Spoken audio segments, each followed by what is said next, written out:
We're here for the purpose of the regular meeting of the Elmhurst City Council. I'd ask that you all rise and join me in the Pledge of Allegiance. Pledge allegiance to the flag of the United States of America and to the republic for which it stands, one nation, under God, indivisible, with liberty and justice for all. Clerk Spencer, please call a roll. Toledo. Here. York. Here. Levin. Here. Park. Here. Conquest. Here. Kennedy. Here. Mulliner. Here. Brannon, absent. Sabatino. Here. Goiter. Here. Dunn. Here.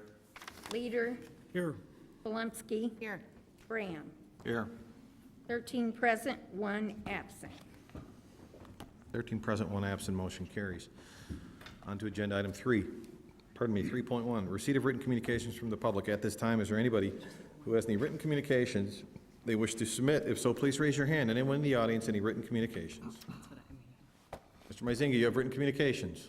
You think that'll do it? You'll have an opportunity to speak next, if that's what your question is. Mickey, did you want to submit anything to council? You had your hand up. No. Oh, okay. All right. All right.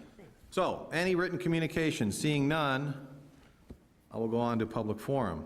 Agenda item 4. This is an opportunity for anybody in the audience to address the council, specifically the chair, on any item you so choose. Once you're recognized, we ask that you make your way to the microphone to my right, your left. Out of respect for the work that we have to get done and out of respect for other folks who may want to speak, we ask that you keep your comments to 3 minutes.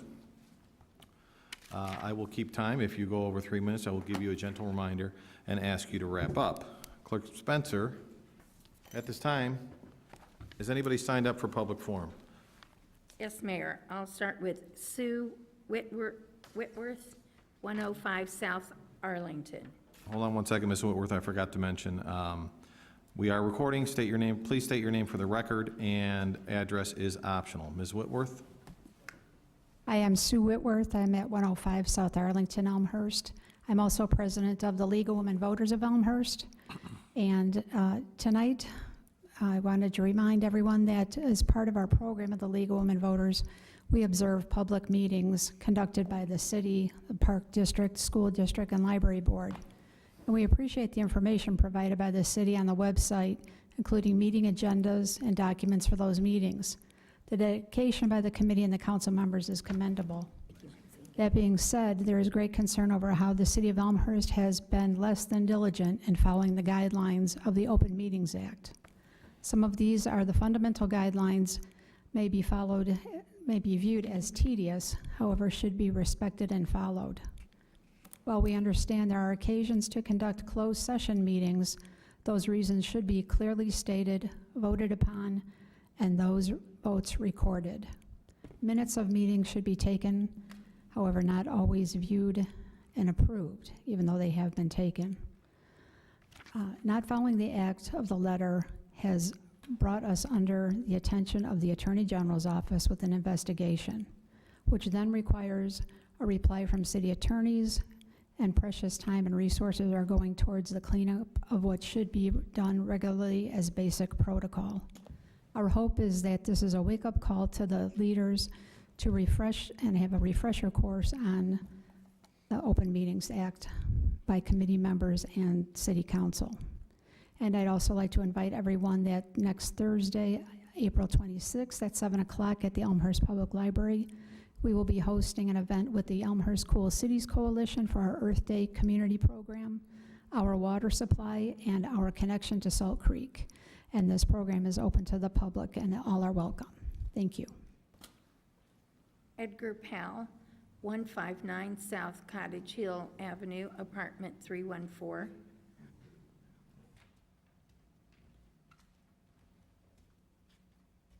Good evening. My name is Edgar Powell.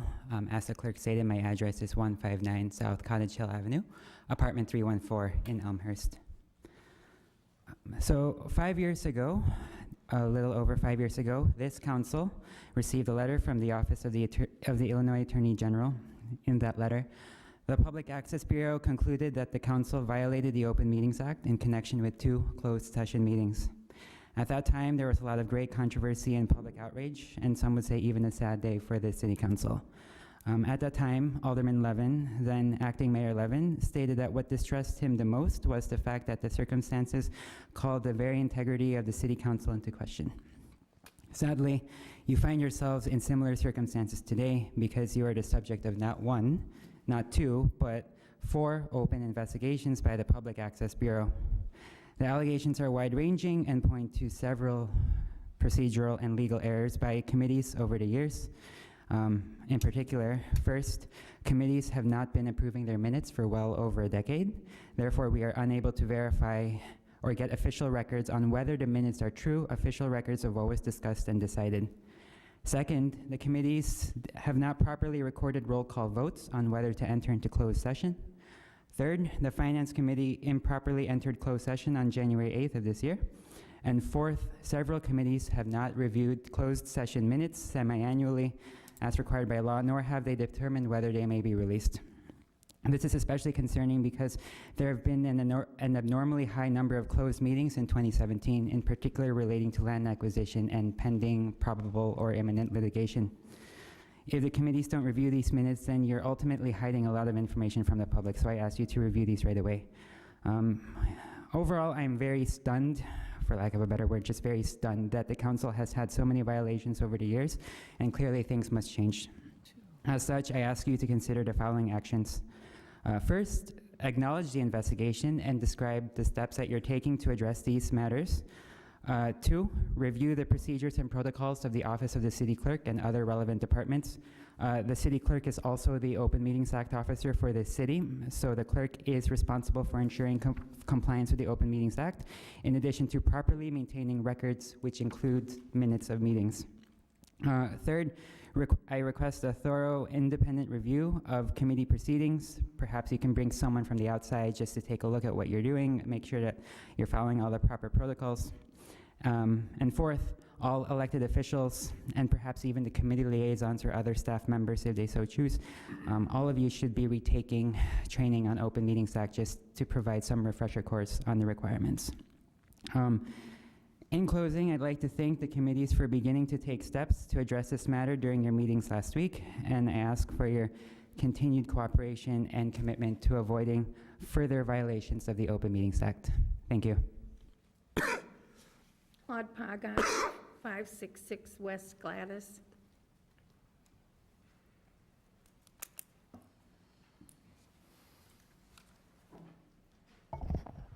Claude Pagat, 566 West Gladys. There was a vote last meeting in regards to the health center along Lake Street.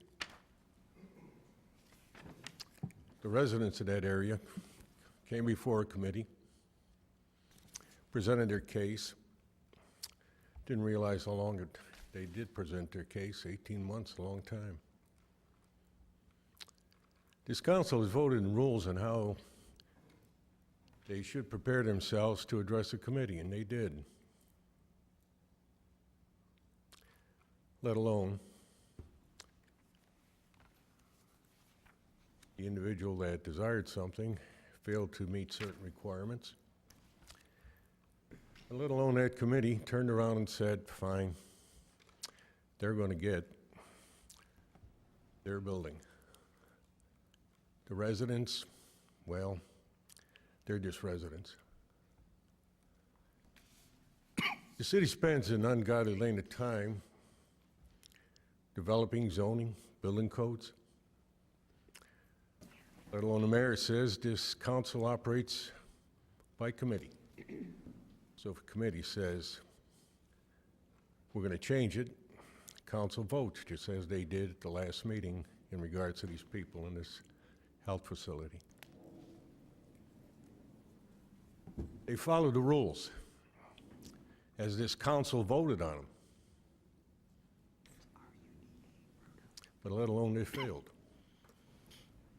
So why does the city spend ungodly hours and funds creating rules that they don't follow themselves?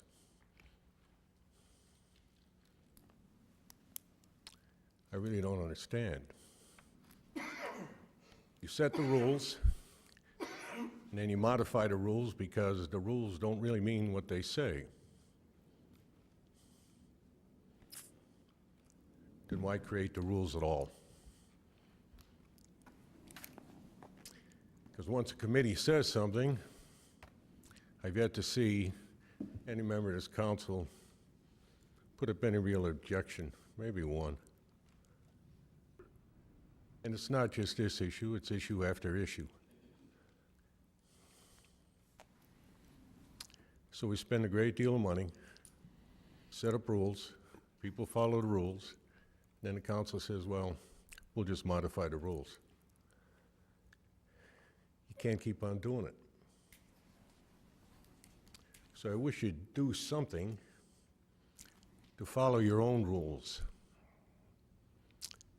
3 vote, 4 vote from a committee, and you get a 13-to-1 vote. No opinion, no objection. Mr. Praga, I should ask you to wrap up your comments, please. Yeah, one other point. Looking at the city map, I understand that a portion of what is it, St. Charles from 83 to Villa Avenue is part of Elmhurst. I think the council ought to thank Villa Park for going out for bids and finding the money to replace that bridge. If the city does control that portion of St. Charles, then why is Villa Park doing it? Carol Ruda, 310 Arlington. Hi, I'm Carol Ruda. My husband is Norm Hilgendorf, and we've resided at 388 Arlington, which is just a half a block south of St. Charles, for 27 years, and just recently built a new house at 310 Arlington, which is a half block north of St. Charles. And I'm here just to speak with regard to Redeemer Lutheran Church's application for a variance. At this point, where the process has been going on for a long time, and it's come to the city council for your vote, for the variances they're asking, and it's substantial what they're asking for, and other people will speak to the scope of the variances that the churches would like you to approve. And what strikes me as really unacceptable is that it's gotten this far, and there's been no evidence submitted, independent appraisal or an independent analysis submitted by the petitioner, Redeemer Lutheran Center or in church, that there has not, that what they'd like to do is not going to have a negative impact on neighboring property values. It seems pretty fundamental to me that if the city is going to allow something extraordinary, then minimally that there should be a requirement that they establish that what they're going to do is not going to negatively affect the investment that my husband and I made when we built our house just north of St. Charles. The neighbors submitted appraisals from 3 independent professionals some time ago, and at that meeting, the body that was overseeing the hearing asked Redeemer and said, well, do you have any evidence? And what they submitted was the opinion of their realtor, someone who has only an incentive to want to say, go forward because they're the party that's going to benefit the most. That is not an independent analysis. So it's disturbing to me that it's gotten this far and that hasn't happened.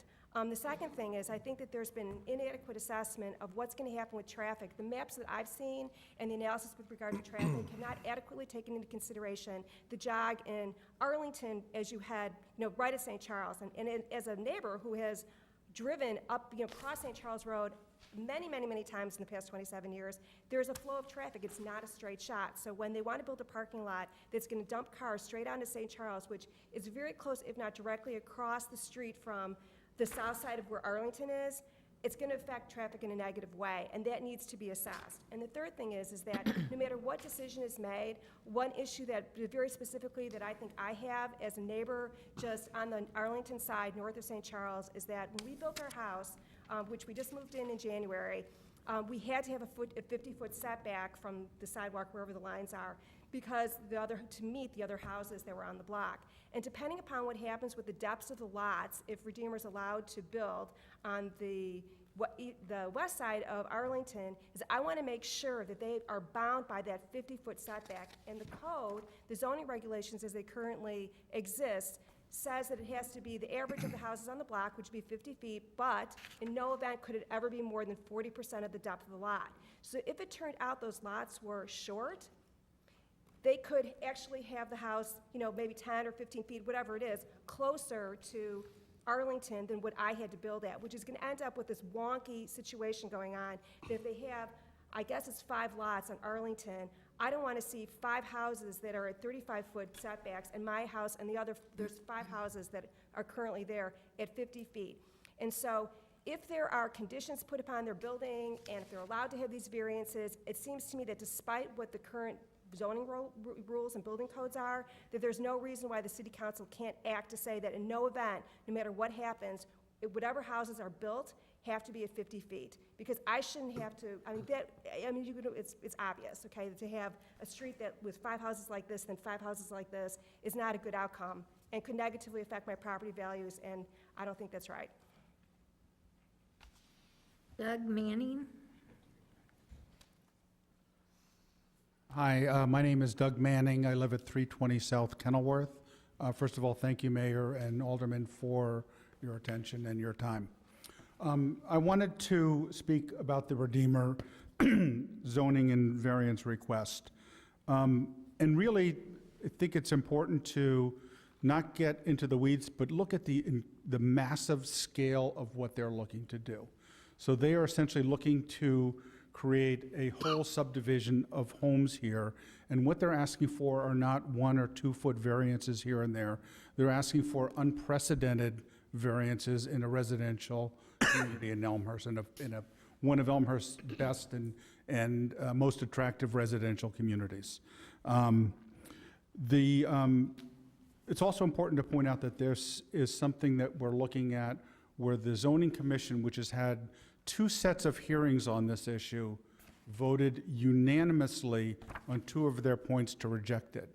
So I don't know of any other instance in a residential neighborhood where the city council has overturned unanimous decisions of the body that deeply investigated these issues. And I think that's something to point out. And the last thing I'd say is, you know, we all want to be supportive of people who are doing good things, and putting in a handicapped elevator is a good thing, and we can all support that. But that's not the issue that really is before us, what they intend to do with their money. They're essentially looking to get as absolutely many lots that they can out of their land, even if it means massive variances. I live in a 90 by 190 lot. I'd like to divide that in 2 and sell it as 2 lots and make more money. And might be doing something really nice with that money. But city laws that a frontage must be 60 feet, and so, I can't do that, and I have to respect the code, and that's why we have the code, so that people just can't go willy-nilly in doing things. And that's what they're asking to do. They could take their land and divide it up and sell fewer lots and meet all of the zoning codes, and that's what I think they should be forced to do. Thank you again for your time and consideration. Michael Meizinga?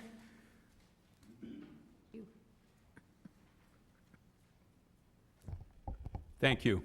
Mickey Meizinga, 340 South Kenilworth. I'm here to talk about Redeemer Lutheran 18P02. And I'd like to just kind of reenact what occurred in 1971. This group has not heard this. We presented this in our PowerPoint, and I wanted to make sure the point is well taken. The pastor of Redeemer Lutheran back in 1971, came into the city council chambers and presented his case to build a rec center and parking lot. He went on to say, and this is I'm saying a reenactment, our team has read the Elmhurst codes, canvassed the neighborhood, got feedback, and we assure the city council and the neighbors we will build a first-class rec center with code-compliant parking. They went on to proceed with the following guarantees. We will only use our parking for religious purposes. We will landscape, illuminate, provide 3 methods of ingress and egress with appropriate signage, and most importantly, we will provide stormwater controls that will assure no neighborhood flooding will occur. They went on to also state that when we're not using the lot for religious purposes, we will chain it off so others not associated with Redeemer cannot use the lot to disrupt the neighborhood. The 1971 City Council obviously approved the plan with the condition that there be a 3-year compliance clause. And obviously, that went by the wayside. For what reason, we've asked staff and we don't know. They can't research it. These terms, you can actually see on the ordinance. It's 0971. It's on the second page of our PowerPoint. Hopefully, you've already seen it. Here's my point. Those 1971 alderpersons, that 1971 city manager, and that mayor were literally sitting in the same chairs you're sitting in right now. They had the same responsibility that you have to enforce our codes, analyze what is appropriate, and most importantly, protect the property rights of the residential constituents. What would the 1971 City Council have done if presented with the Redeemer Lutheran 2018 plan? How would they have reacted if the pastor came in and said, we want our lot in the front and corner side yards, hugging St. Charles, hugging Kenilworth, and then potentially interfering with Arlington? We know that, and then we also want the lot to extend 7 feet in front of the sidewalk on Kenilworth. We know that the code says it should be 50 feet back. And lastly, with respect to the required 67-car parking spaces, we're going to put in 45, and we're going to direct all cars to exit onto St. Charles Road, which testimony has been that's not a good idea. Well, we all know what happened. The lot was approved, and it worked reasonably well for 47 years. I'll finish with this. Zoning is and should be done based upon building size and the owner's intended use. It is a forever decision. Petitioners' finances, declining enrollment circumstances, and most importantly, their speculation as to what the future will bring should not ever be a factor in a zoning case. We respectfully ask that you deny this application. Thank you. Tom McKernan.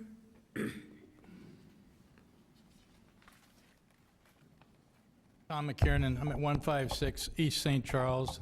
I'll be looking directly across at this new proposed parking lot. So I speak to you about the Redeemer Lutheran conditional variances. I bought my house in 1987 in Elmhurst in good faith, trusting in the rules of the environment of the neighborhood that were put in by the founding fathers and have been followed up until this point throughout my time here in Elmhurst. They protect the integrity of the environment of the neighborhood. These variances, as you look at them, are excessive in every condition. The setbacks for parking are excessive. The reduction in parking is excessive. The setbacks for the houses are excessive. The land banking is excessive. And it's just over and above my comprehension that this would be allowed in such a neighborhood. And this has been mentioned at several of our continuing meetings that we've had with the Planning and Zoning Commission and the subcommittee of this council. I also know of no other parking lot with these type of variances between Eisenhower and 83. There are parking lots, but they all have a large grass area between the street and the parking lot. So again, it continues to be excessive. And one of the conditions that the three-man city council committee, before it comes to this committee, laid out was that everyone would be notified who would have a new lot that are on these proposed lots by Redeemer, that there's going to be a parking lot there. Before they bought their house, they have to know that. The reason they have to know that, because that affects their property value. That reduces the property value. And it's what it's doing to mine and my neighbors. And despite our constant plea, I feel like we've not been heard. I hope you will consider turning down these excessive variances for Redeemer Lutheran. Thank you. Mr. Mayor, that's all who signed in tonight for public forum. Okay, that concludes public forum for those who signed in at this time. Is there anybody who did not have an opportunity to sign in on our sign-in sheet but wishes to address the council at this time? I'd like to see a show of hands to see how many people we have. Okay, we have 3 by my count. We go left to right from here. I'm going to ask The gentleman here in the brown sweater, I guess. Same rules applies. Please identify yourself when you get to the microphone.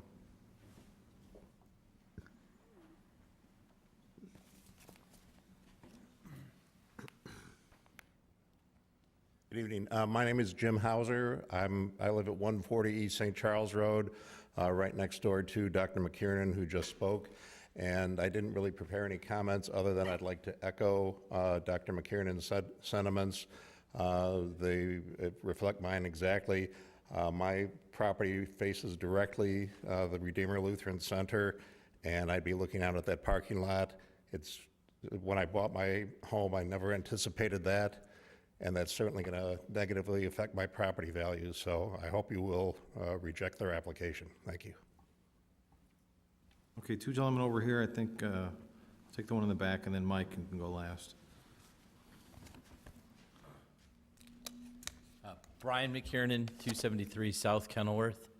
Just a few points, really echoing what everyone else has said about the Redeemer lot.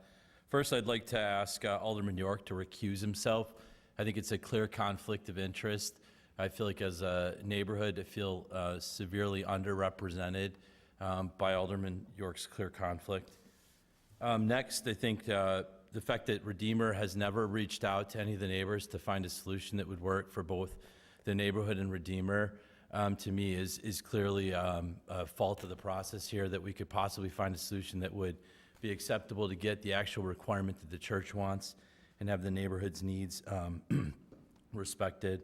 And the other thing, I think the excessive exceptions and variances, we might as well get rid of, any building code, standard zoning, and just go lot line to lot line. I think if we're willing to make these exceptions without any outreach or any process through Redeemer to the neighborhood. Thank you.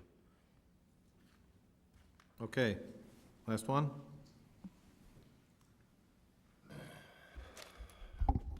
Michael Myzinga, 740 Chatham. Although I spent half my 42 years next to Redeemer Lutheran, today I stand before you as a concerned citizen of Elmhurst. As various versions of this plan have been denied, restarted, I've seen family members, lifelong friends, parents of friends, former neighbors, and clients, being a realtor, tormented by this process. Today, we are all finally in front of you with the hope that our voices will be heard.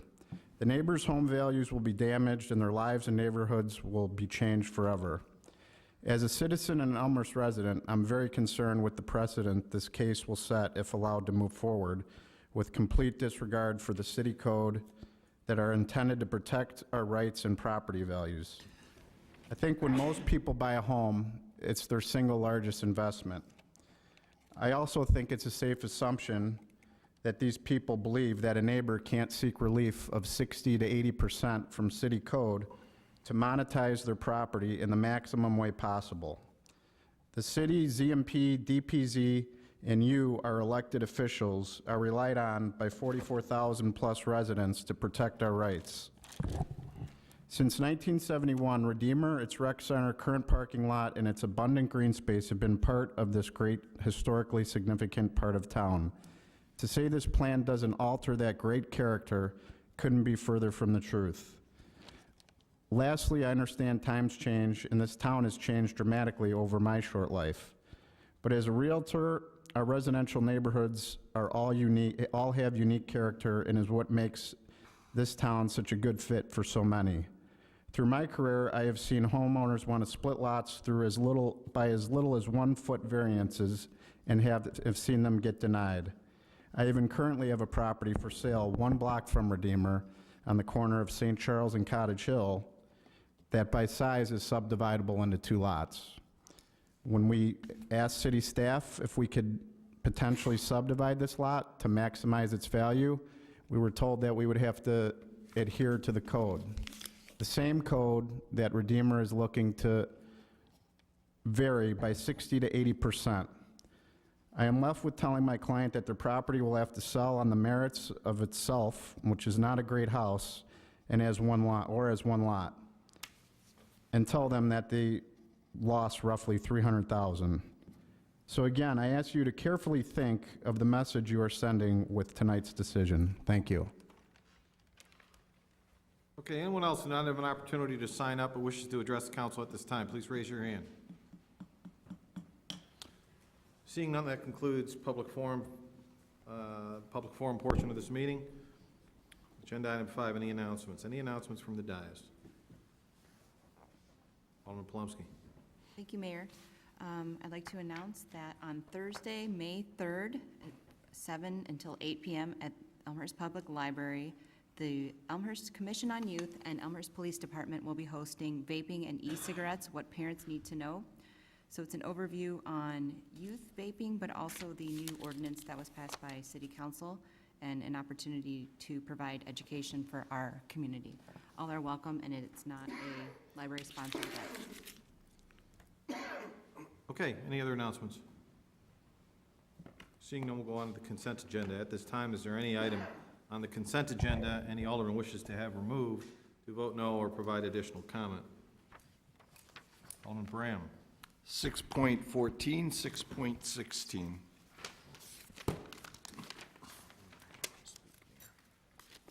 6.14 and 6.16? Correct. Okay, anything else any alderman wishes to have removed from the consent agenda? At this time, let me get a motion out.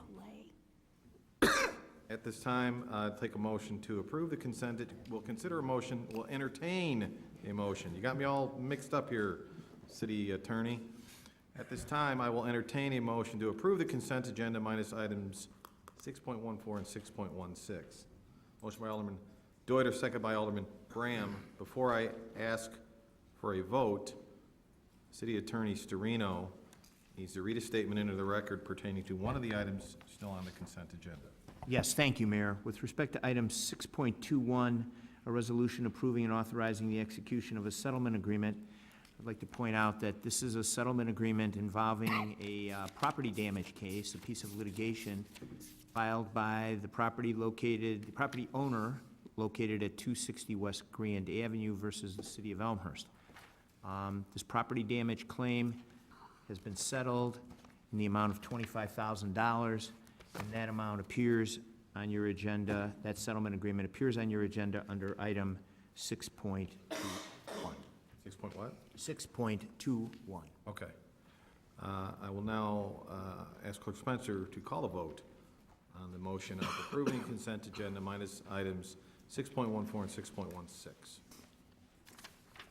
Oh, just minus, yeah, okay. You got me all mixed up. Okay, Toledo. Aye. York. Aye. Levin. Aye. Park. Aye.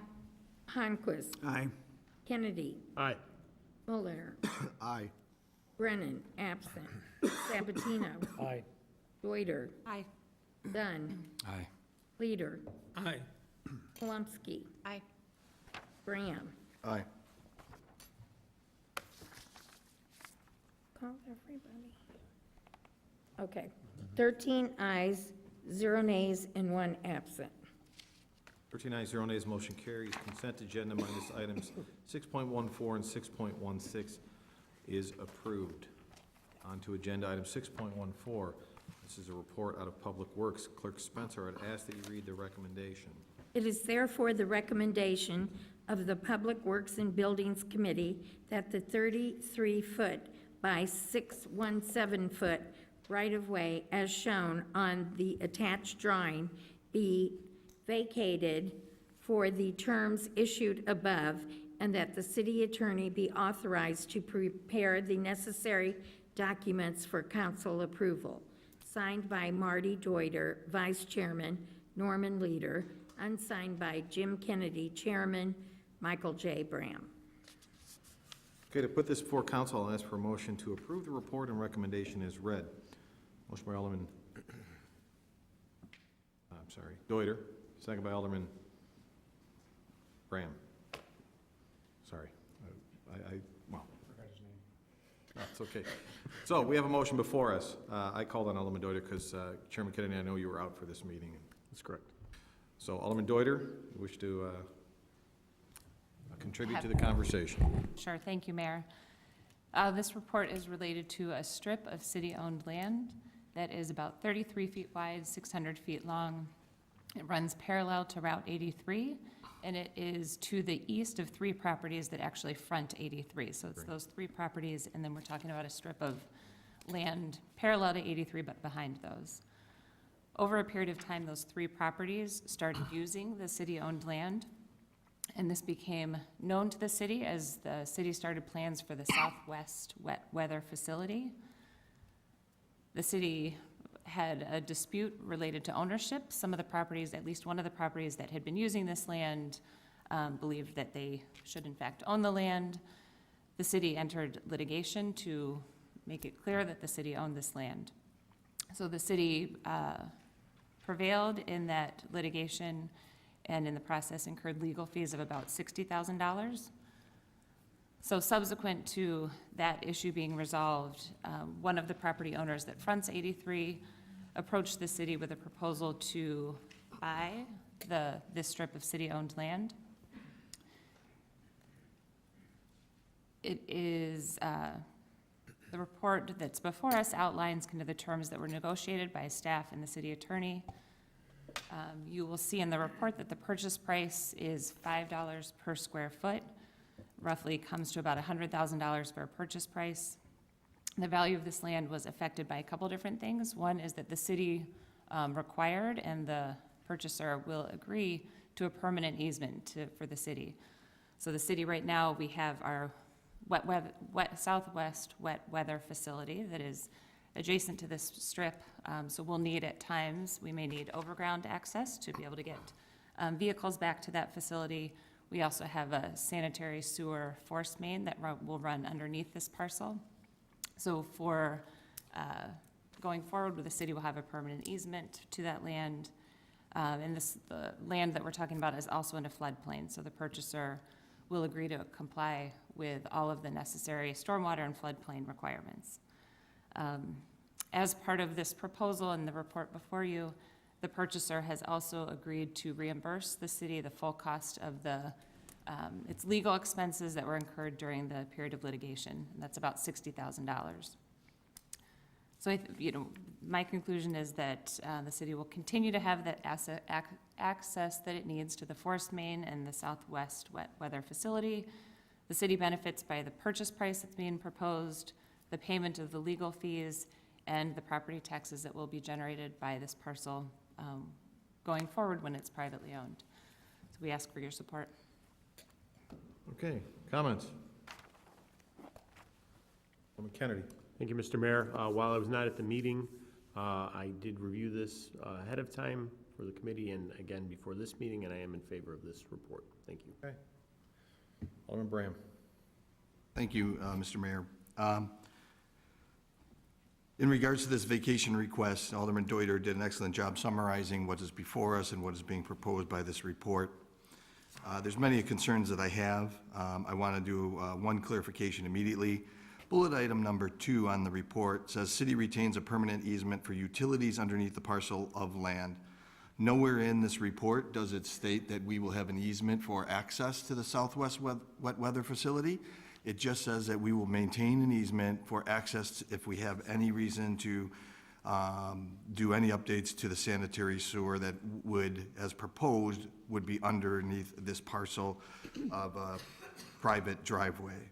So it is lacking in that. I don't know if that is a condition. I know that it was spoken about in committee that one of the reasons why the city has this parcel and continues to have the parcel is because of the fact of having access to our wastewater treatment plant in general, but as Alderman Deuter said, the Southwest Wet Weather Facility, tongue twister at best there.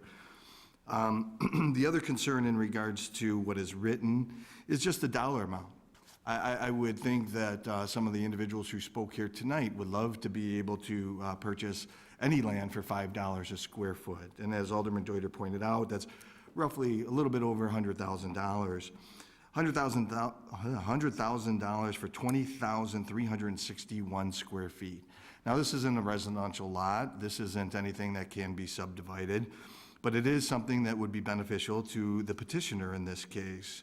And at $5 a square foot, that is significantly what I would think would be appropriate for such a parcel. On the consent agenda later that I will speak to, what is being requested by another petitioner is to lease a piece of city property for $4.87 a square foot. Here, we are proposing to sell property for $5, 13 cents more compared to what we're requesting a lease from. So I don't think the cost is appropriate. In regards to the stormwater, it's good to know that the petitioner will follow what is DuPage County stormwater regulations. I think anybody in DuPage County, that's a mandate, so I don't know if that's even needed to be on here. The question is where? Where are the stormwater regulations going to be done? Is it going to be done on this property? I doubt it. Is it going to be done on their current commercial property? I doubt it. The question, what was not mentioned was that abutting or adjacent to this is a strip of land the same length, same width, that is in Villa Park. Is the petitioner going to purchase this land? It doesn't mandate, this report does not mandate the petitioner to purchase that property. Now, you would think that they would need to, because to access their property, since the Villa Park property is to the west, that it would be a necessity, but it doesn't mandate it. Also, how much is the petitioner going to pay for the Villa Park parcel? Why are we, the city of Elmhurst, paying or being willing to sell for what I would deem to be a cheap $5 per square foot? Is Villa Park getting 10, 20, 30, 2? What is Villa Park getting? Why don't we have a requirement in this report and subsequent ordinance saying that we will receive a minimum of $5 a square foot or greater or equal to what Villa Park is charging them for their property? And why don't we mandate that only will this move forward as an ordinance if the Villa Park parcel is sold as well? Where is this stormwater going to be held? Is it going to benefit who is losing this property, and that's the city of Elmhurst residents? Or is it going to benefit the petitioner or Villa Park? Both, none, or all of the above? All these are big questions to me, and that way I cannot support this. I think we're selling it for too cheap. I think that we are selling it for a price that is cheaper than a proposed petitioner's lease. We don't know what's happening with the Villa Park parcel. We don't know what's happening with stormwater, and we're not putting anything, at least as per proposed, we're not mandating any permanent access to our wet weather facility or the wastewater treatment plant in general. The last statement is in regards to legal fees that Alderman Deuter stated. The petitioner should pay for the legal fees. The petitioner is the one who brought the lawsuit upon us. So why are we making it sound like they're doing us a good deed, doing us a favor, when they're the one who brought the lawsuit against the city of Elmhurst? So I think that's negligible, or not negligible, that shouldn't be accounted for when making a decision on this report. Because the dollar amount is the dollar amount, and the dollar amount is $5 a square foot as proposed. So I cannot support this. Okay, any other comments? Alderman Deuter. Thank you, Mayor. I just want to add one point of clarification. In the outcome of the legal case, there was no requirement that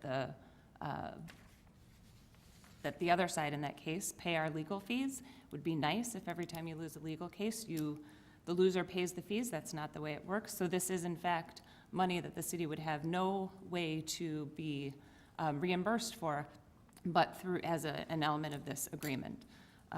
So just wanted to clarify that point. Any other comments? Clerk Spencer. Toledo. Aye. York. Aye. Levin. Aye. Park. Aye. Conquest. Aye. Kennedy. Aye. Mulliner. Aye. Brennan, absent. Sabatino. Aye. Deuter. Aye. Dunn. Aye. Leader. Aye. Polumsky. Aye. Graham. No.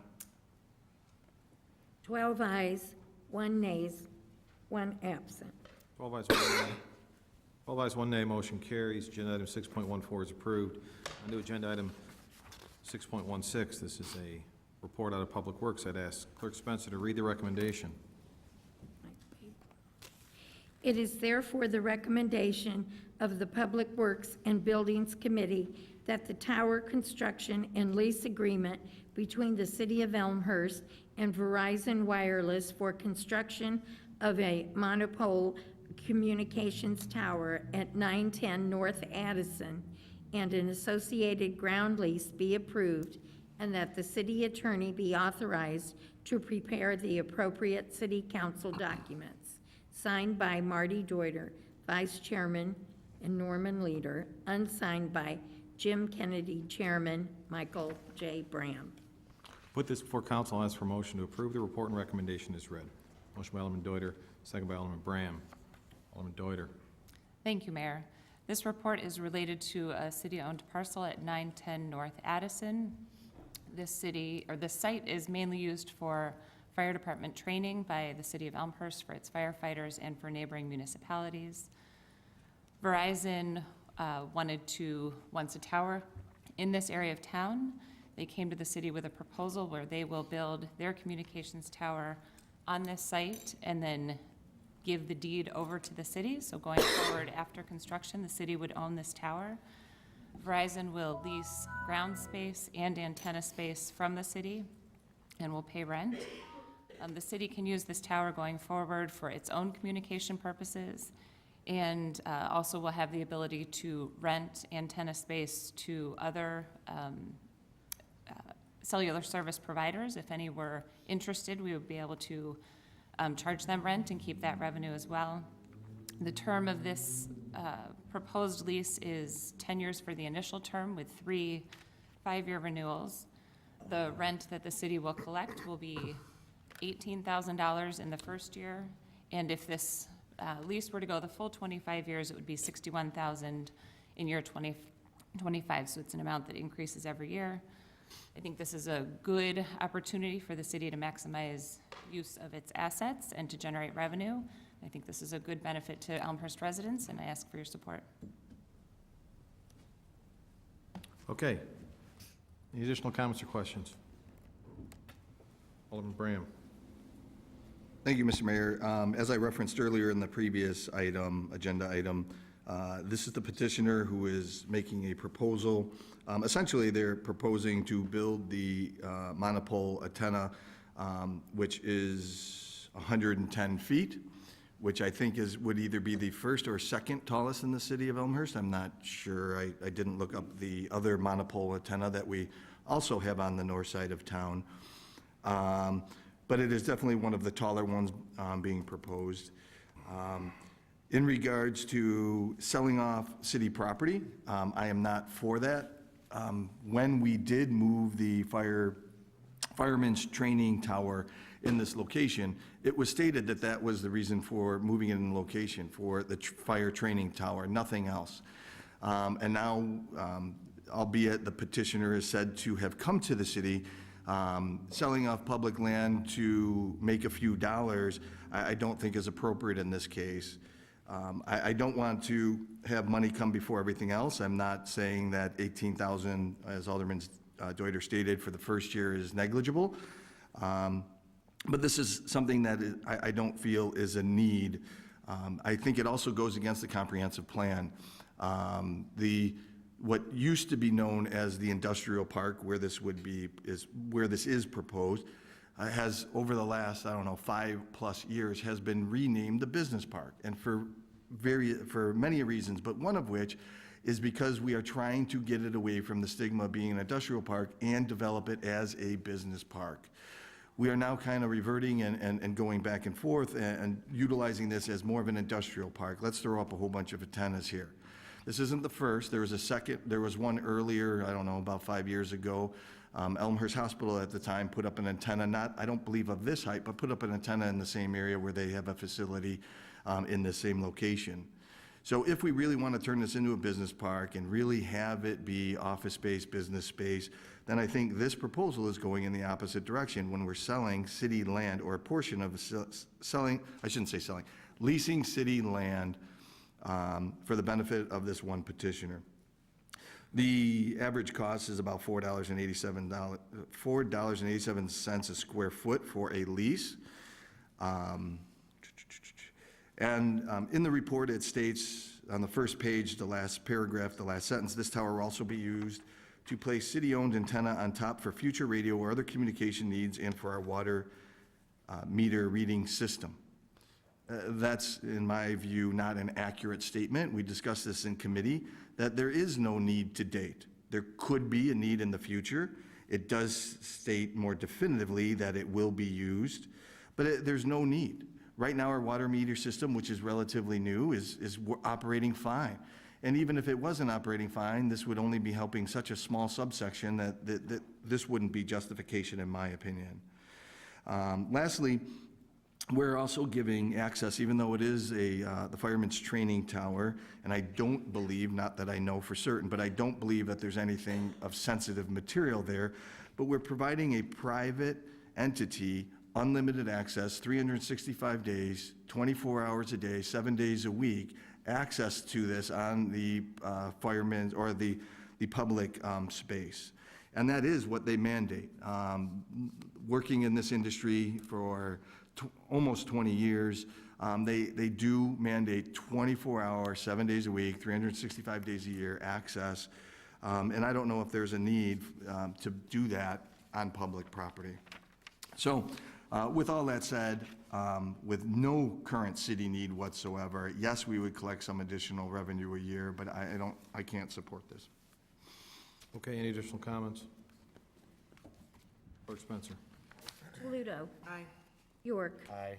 Levin. I'm sorry, I didn't hear that. Aye. Park. Aye.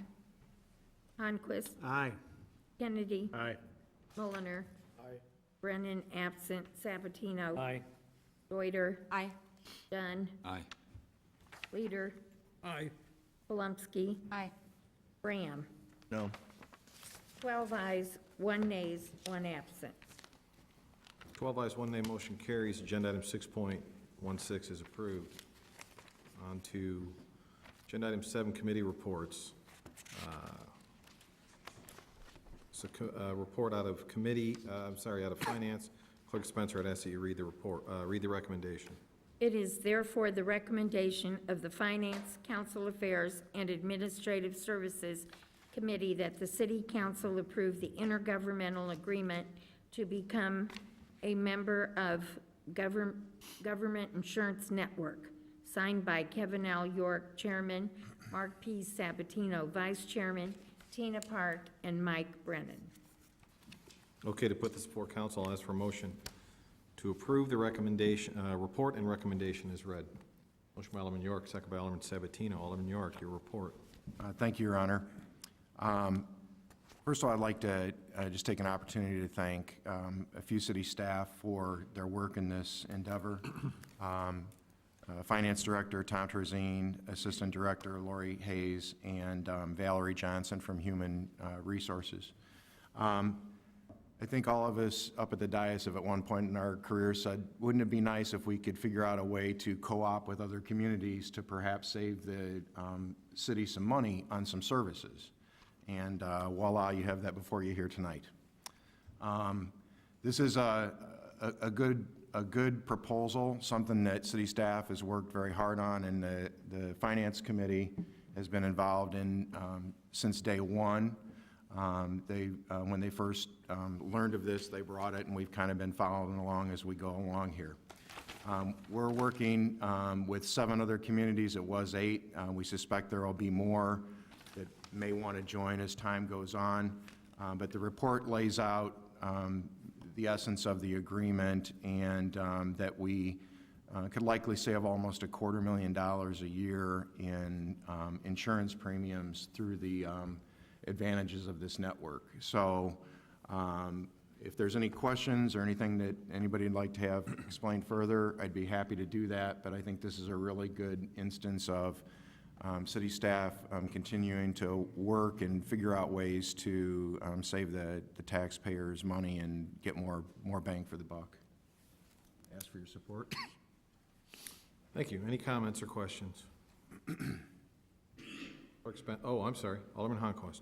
I just wanted to thank the committee. I think this is excellent work, and it is something that we've talked about. So thank you to city staff and the committee for putting this forward. All right. Seeing no other comments, I ask Clerk Spencer to call the vote. Toledo. Aye. York. Aye. Levin. Aye. Park. Aye. Conquest. Aye. Kennedy. Aye. Mulliner. Aye. Brennan, absent. Sabatino. Aye. Reuter. Aye. Dunn. Aye. Leader. Aye. Palumski. Aye. Graham. Aye. 13 ayes, 0 nays, 1 absent. 13 ayes, 0 nays, motion carries. Agenda item 7.1 is approved. On to agenda item 7.2. Oh. There's been a request to add a visual aid to the conversation, so we're going to do that. I'm going to wait until the noise clears before I ask Clerk Spencer. We good? Agenda item 7.2, this is a report out of DP&Z. Clerk Spencer, are you ready? I am ready. I would ask Clerk Spencer to read the recommendation. Therefore, the Development, Planning, and Zoning Committee recommends that the City Council approve the applicant's request for the following: amended conditional use permit for the purpose of relocating an existing parking lot, conditional use permit to allow land banking of parking spaces, variation from the collective parking provision from 82 parking spaces to 53 parking spaces, variation for the rear building setback requirement from 50 feet to 30 feet, variation from 50 feet to 7.3 feet, which is Kenilworth, and from 30 feet to 9.4 feet, St. Charles, to allow parking spaces within the front yard and corner side yard. In the event that the land banking is triggered, an additional front yard setback variation is being requested on Arlington from 50 feet to 12.6 feet. Preliminary subdivision to create 7 lots with 4 recommended conditions. Number 1, a landscaping plan incorporating neighborhood input must be submitted prior to ordinance approval that includes screening for the relocated parking lot and the proposed land bank parking lots. Number 2, final engineering plans, including stormwater calculations for both the relocated parking lot and the proposed land bank parking lots must be approved prior to ordinance approval. Number 3, the plat of subdivision and deeds for the adjacent residential lots must be language that makes future buyers aware of the possibility of the land bank parking lots construction. And number 4, the applicant shall obtain a lease with City View Church to migrate any, oh, yeah, thank you, mitigate any overflow parking issues. The city shall review any proposed lease to ensure lease terms comply with intent of conditions of permit. Signed by Michael Honquist, Chairman, Noel Toludo, Vice Chairman, and Mark A. Mulliner. Okay, to put this before council, I'll ask for a motion to approve the report and recommendation as read. Motion by Alderman Honquist, second by Alderman Toludo. Alderman York. Thank you, Your Honor. Over the past months, I've been in discussions with the city attorney about my participation in Redeemer and obviously my participation on the dais. And while it's clear legally that I could vote on this issue, in my heart of hearts and out of respect for my colleagues on the dais, I'm going to refrain from voting and participating in the discussion on this case. Okay. And by virtue of that, you will be voting in abstention when it comes to you. Okay. All right. Back to the motion before us. Alderman Honquist. Thank you, Mayor. So we have another, shall I say, difficult case to review tonight. As you've heard in public comment, I know I've talked to many of you, this has been ongoing for a while. And if you went through, the reason I put the pictures up, if you went through the reports, it can be very confusing to read the reports, understand what's being asked for, and how we got to this solution. So I asked staff, thank you, Mr. Kopp, for putting this together. And basically, it's a rendition of before and after. The left, the Google image and I've got my pointer here, I'm gonna see if it works. That is the community center that we are discussing tonight. Across the street is the church, if you guys can see, Redeemer Church. And then the existing parking lot, thanks Mike, we can do it together, is right here. So basically, to set this up, what Redeemer has asked to do is to move, in effect, to demolish and move this parking lot and place it around the community center. Okay? In order to do that, they need a series of variations that you've all have read about. The community, as you've heard from some members, both tonight and in writing, is not in support of this plan. A few of the people across the street on St. Charles do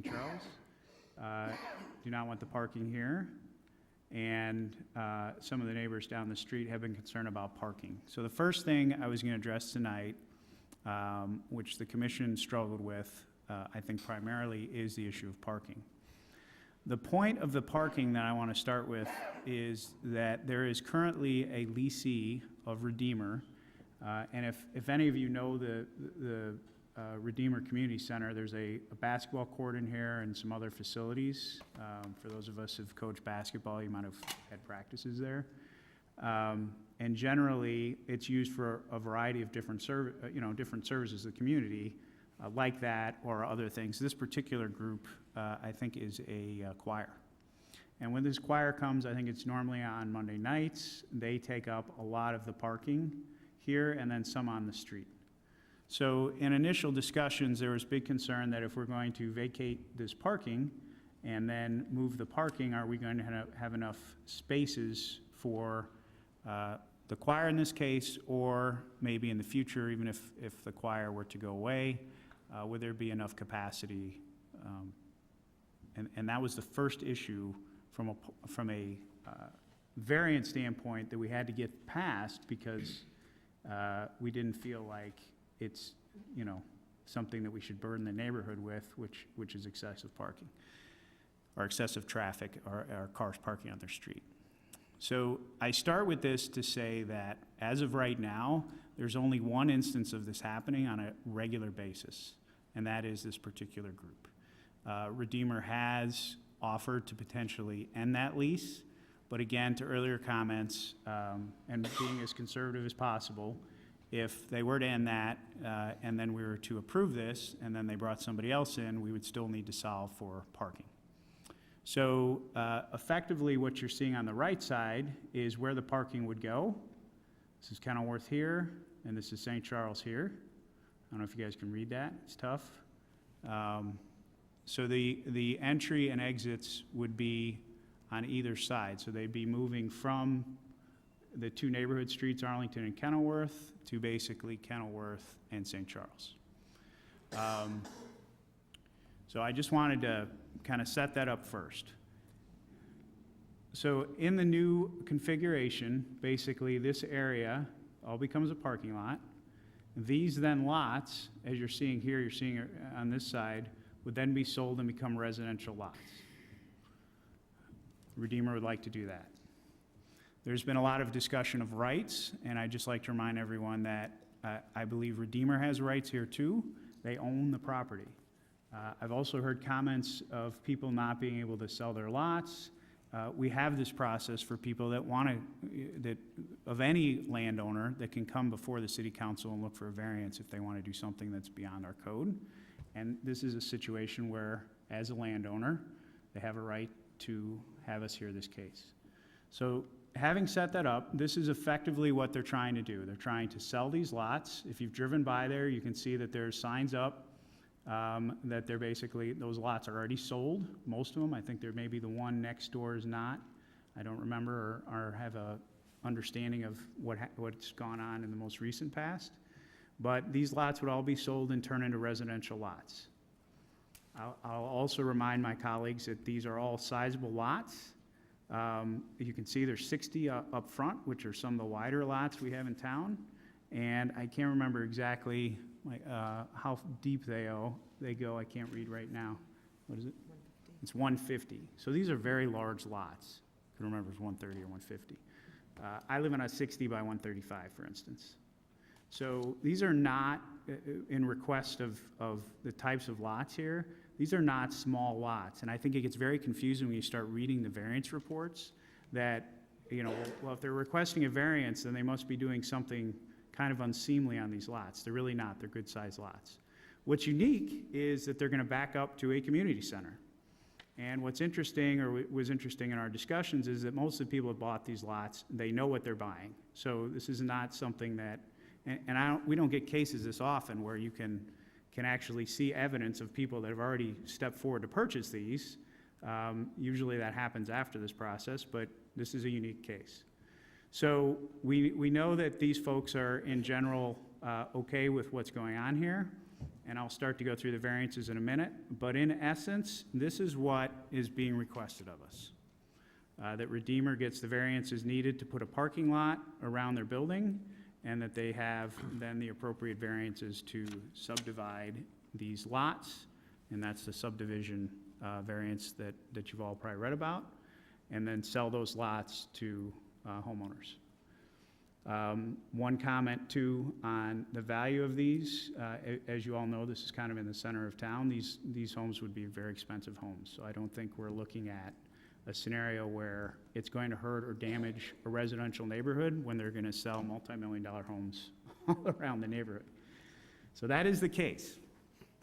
Now to the variances. The first variance, or the first two primary variances, as the clerk read, include what needs to be allowed by the city to put the parking lot in this place. And that's basically the variance to be this close to the streets and the sidewalks around the building. The second variance is for these lots. Well, there's two variances here, which we'll get back to in a minute. And then there's the variance for these lots, which is to allow them to build at the 50-foot setback and then have whatever the remaining distance, I think it was 30 feet. 30 is a 30. Yeah, 30 feet behind. It would be 155. 155 total. Yeah. So these are how these lots would be broken up. So this variance here and two variances here, the two variances here address the parking, and the variance behind addresses the building of the homes. Okay? So, as you all have noticed, there has been some contention between the church and the neighborhood on how this gets laid out. So I'm going to go to some of our discussions as a committee and how we came to our conditions. So in effect, we as a committee agreed that this is an acceptable use of their property, selling the homes, and are in support of it. We are also in support of the variances that were requested to put in the parking lot and the homes as I've outlined. Several conditions that we put on this are first, addressing the parking. So what you're seeing in these kind of tanned areas to the side is a land bank of parking. Effectively, what that means is that, as I mentioned earlier, there's really one use case to date where the parking is heavily utilized in the existing space. Most of this time, I will remind everyone, this is just a big empty parking lot sitting in the middle of a neighborhood. And so when they have events, usually in the evenings, and then obviously if on Sunday they needed overflow for church services, they would have this capacity. But based on current usage, both between Redeemer and our analysis, this amount of space addresses the vast majority of their parking needs. However, if we find that this were not to be sufficient, and I will go into how that will happen, then these two, by City Council edict, would be put into place to add the additional parking spaces. Okay?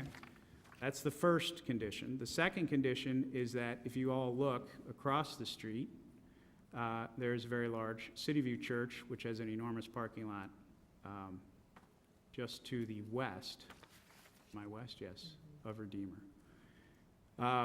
That there would be an agreement between the two churches that there would be a number of spaces that could be utilized for events when parking is either maximized, and this could be before, during, or after this land bank is put in place. So it doesn't have to, it's not contingent upon one or the other. And then people could park here and make their way across to the center. This looks larger on a picture. It's not a very long distance, half a block. So that is first condition, or first two conditions. I'm losing my count in my head. And then to address the parking lot and the condition here, we've put a condition in to use the landscaping. This landscaping, before we go to ordinance, would be required, be put in place, and have agreement from the neighborhood that it's sufficient, with city staff kind of mediating this discussion. Our hope there is that if this is nicely landscaped, that it would become part of the neighborhood. It would shield much of the parking lot, and and the community center to some degree. But the community center, as has been noted, has been there since 1971. So this is kind of a normal attraction to anyone in this neighborhood. And again, it's directly across from the church. So when landscaping goes in, if you look at what's going to happen here, you're going to have a home, if everything's approved, and then you're going to have landscaping along the side. And this basically, you have the church as a neighbor, you have some folks across the street on St. Charles as a neighbor, and then this side again will be homes. So I hope that kind of outlines what we've laid out. Did I forget one thing? I feel like I'm doing. Okay. Sorry, I'm checking with my colleagues because, as you all can tell, this is a lot, and we spent 2.5 hours discussing this, so I'll make sure I'm covering all the topics that are pertinent. But in essence, again, that's what Redeemer has requested. Those are the variances that have been requested that we have as a committee, and I will remind all of you unanimously approved. We spent a lot of time on this. It was a very confusing report. I know I got phone calls from some of you based on how the commission kind of rolled up their report and recommendations to us. So we did focus ultimately on the applicant's updated application to us and how this would be executed. And we spent a lot of time talking through how it could allow Redeemer to do what they've requested to do and have at least a amenable situation for the neighborhood, and that they would not have a lot of parking on their street. And my final comment is, okay, Alderman Honquist, so you put in land banking. By the way, the land banking, there's currently 82 spots that are required today. The land banking here would, if they were to leverage this, as you guys noted, it goes from 84 to 53. With the additional land banking put in place, it would go from 82, I think I said 84, but it's 82 to 74 spots that would be located here. And as was also noted, this would be deeded so that the neighborhoods, the people that are buying these homes are involved in this would know what potentially could go here. The reason that we were comfortable with the land bank is, again, at this point, we don't see the kind of parking traffic and congestion that would require this. So this is obviously better as green space. And if what Redeemer has come forward with is true and what we verified as far as their parking needs, this is plenty between this and the church. But this would get them to that number of spaces. And then we suggested 20 to 25 spaces at a minimum would be leased or having some sort of share with their neighbor. So it would actually be an excess of additional parking spaces than what there is today to when and if this were to be approved. So that's how we're addressing parking. The land bank scenario, how would this go into play, as I started to say? It would go into play using the same process we use for any street situation. So if you think of York Street, if you think around York High School, or any neighborhood in town, if they have regular parking issues, they can come to city staff, discuss those. City staff puts a referral in. It goes to one of the other committees, we review it. If there's consensus, it comes back to city council. If city council agrees, then it would be a condition that they immediately put in this parking. And obviously, if there is still more contention between these neighbors, and for whatever reason the church really grew and had an enormous amount of parking, this can go in, and then obviously they could take more space in some sort of share agreement with their neighbor. Finally, I'd like to remind everyone, I think it's just a reminder that we have a church that's been there since 1929. The church is not new to the neighborhood. The community center is not new to the neighborhood. It's the request to change the parking and to sell some of their land. As I mentioned, I think as a landowner, they have a right to do so, and that the project that they're offering to put forward are nice homes. They're not selling, they're within our code to put in residential homes into this residential neighborhood. And finally, for the church has been there, and the city streets, and even to the neighborhood. No one is complaining about the church parking on Sundays or for special occasions like weddings or funerals. Those have not been issues. The real issue has been when they've rented the community center. So that's a lot of information. I hope the picture helped at least outline what we're discussing and give you all an image to what we spent a lot of time discussing. And we ask for your support and are open to any questions. Thank you. Alderman Toledo. Thank you. I just wanted to clarify that when I told Alderman Honquist the depth of the lots, I remembered it incorrectly. Instead of 150, the current plan would propose that they would be 155 feet deep, 60 feet wide. Secondly, I did want to call out just one other thing. I thank you, Alderman Honquist, for that great overview and summary of the discussions and the case. I did want to point out something that I think is easy to lose in reading the commission report to the committee report, which is the change in the terms of the land bank proposal of the conditional use. So when the commission heard the conditional use for land banking proposal, the proposal at that time stated that the land banking term would end after 3 years. So it was kind of like a trial period to see how long, if parking was needed, more than what was being provided in those 3 years. That was voted down 0-6 by the commission. By the time that land banking conditional use came to the committee, the applicant had written a letter and formally stated that they were open to land banking in perpetuity, which again was not presented to the commission. So that was presented to the committee, and the committee had lots of discussions about term limit on the land banking or perpetuity, and we ultimately agreed, and as you see in the recommendation now, a recommendation for having that land banking in perpetuity to address any concerns that something in the future down the road, we always have that option, if needed, to call upon to put in additional parking. Thank you. Comments? Alderman Palomsky. Thank you, Mayor. Thanks, Alderman Honquist and Toledo, for the explanation. I think the drawings and the picture is helpful to understand. And I appreciate the explanation that the committee took a look at the application as a starting point. But I also want to touch on what this application is as it relates to the Zoning Planning Commission, as they are the non-political body to gather information and make a recommendation about it. And also it's important to note that the council's vote and the number of aldermen that we need to pass something that goes against the commission is dependent upon if it's a conditional use or a variance, so it is important that we take a look at what the commission has done.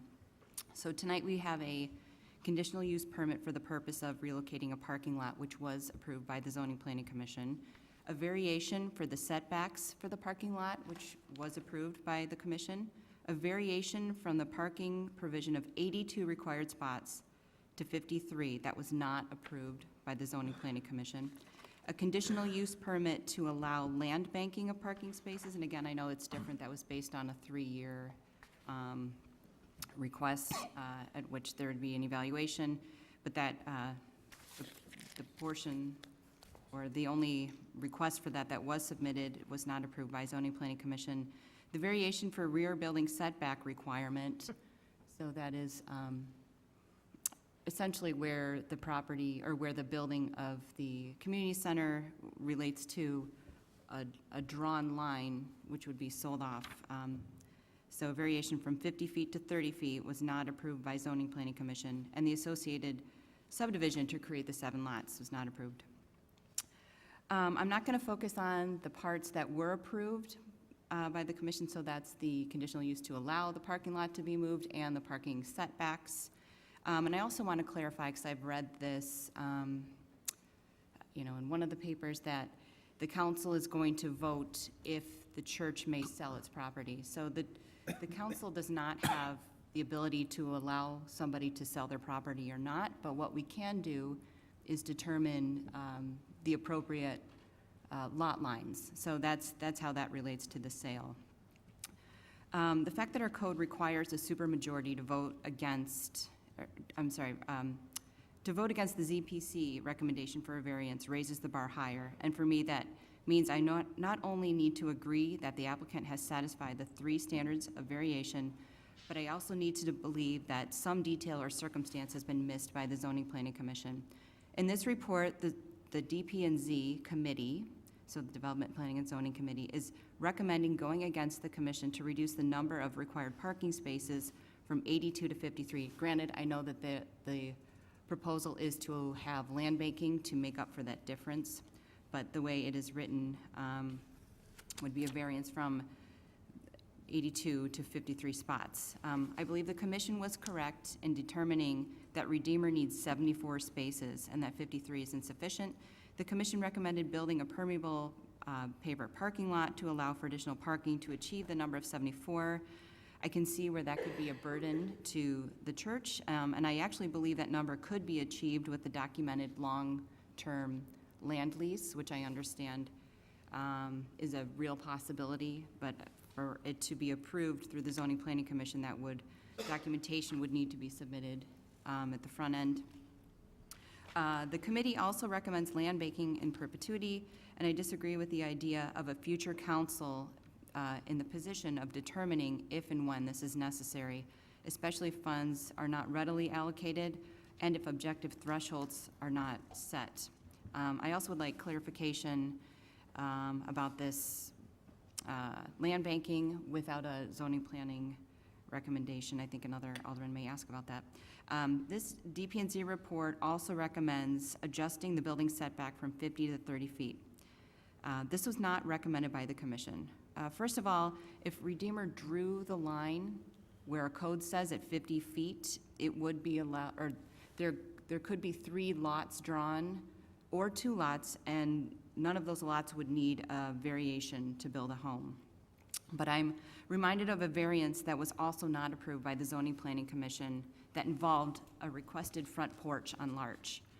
The proposed front porch was not approved by Zoning Planning Commission, even though the neighbors wrote letters to support the addition of it, and no neighbors objected. And it would have matched the neighboring homes. It would have lined up with all of them. It would have had the same setback, the same distance from the front of the street. And the members of the DP&Z at the time, Chairman Morley, Alderman Leader, and I all agreed that it would have fit in and looked very attractive. But we could not make the case that the building footprint should exceed our standard limit of 30% and fall at 31.45%. So we did not recommend it. And just as I did not determine that the proposed front porch met the standards of variation, There's no way I could be consistent or fair to approve the Redeemer building setback variation. Approval of this report would be a significant departure from the way in which this council has handled variations. I appreciate the purpose of this project, but this proposal does not fit within our code, so I do not support it. Any additional comments? Alderman Levin? Thank you. I want to make some general comments first and then address some of the specific zoning relief that's been required. I am not in support of this. I feel that the total zoning relief that's being requested is far too extensive. There are multiple variations and conditional use requests, and I know for those who haven't been on the council for a while, the conditional use is something that is anticipated, that might be happening in a certain property, and if conditions are met, it can be approved. A variance is not permitted, and there have to be some conditions met that are very stringent to have a variance to permit a property owner to do something that is not at all permitted by code. Doesn't mean it doesn't ever happen, but they're very stringent standards. We have some requests here that aren't insignificant, or they are significant changes, to put it in the positive, meaning that they're 36 to 85% variances from what is permitted under the code. That's a huge amount, and it's not just one, but there are multiple requests. It took the clerk 5 minutes to read all of the different kinds of requests that are at issue here. The level of complexity, as Alderman Honquist presented, is also significant, which seems to me to speak against this kind of relief being granted. As Alderman Polumsky noted, I also remember the case on Larch, and a 1.5% difference was not allowed.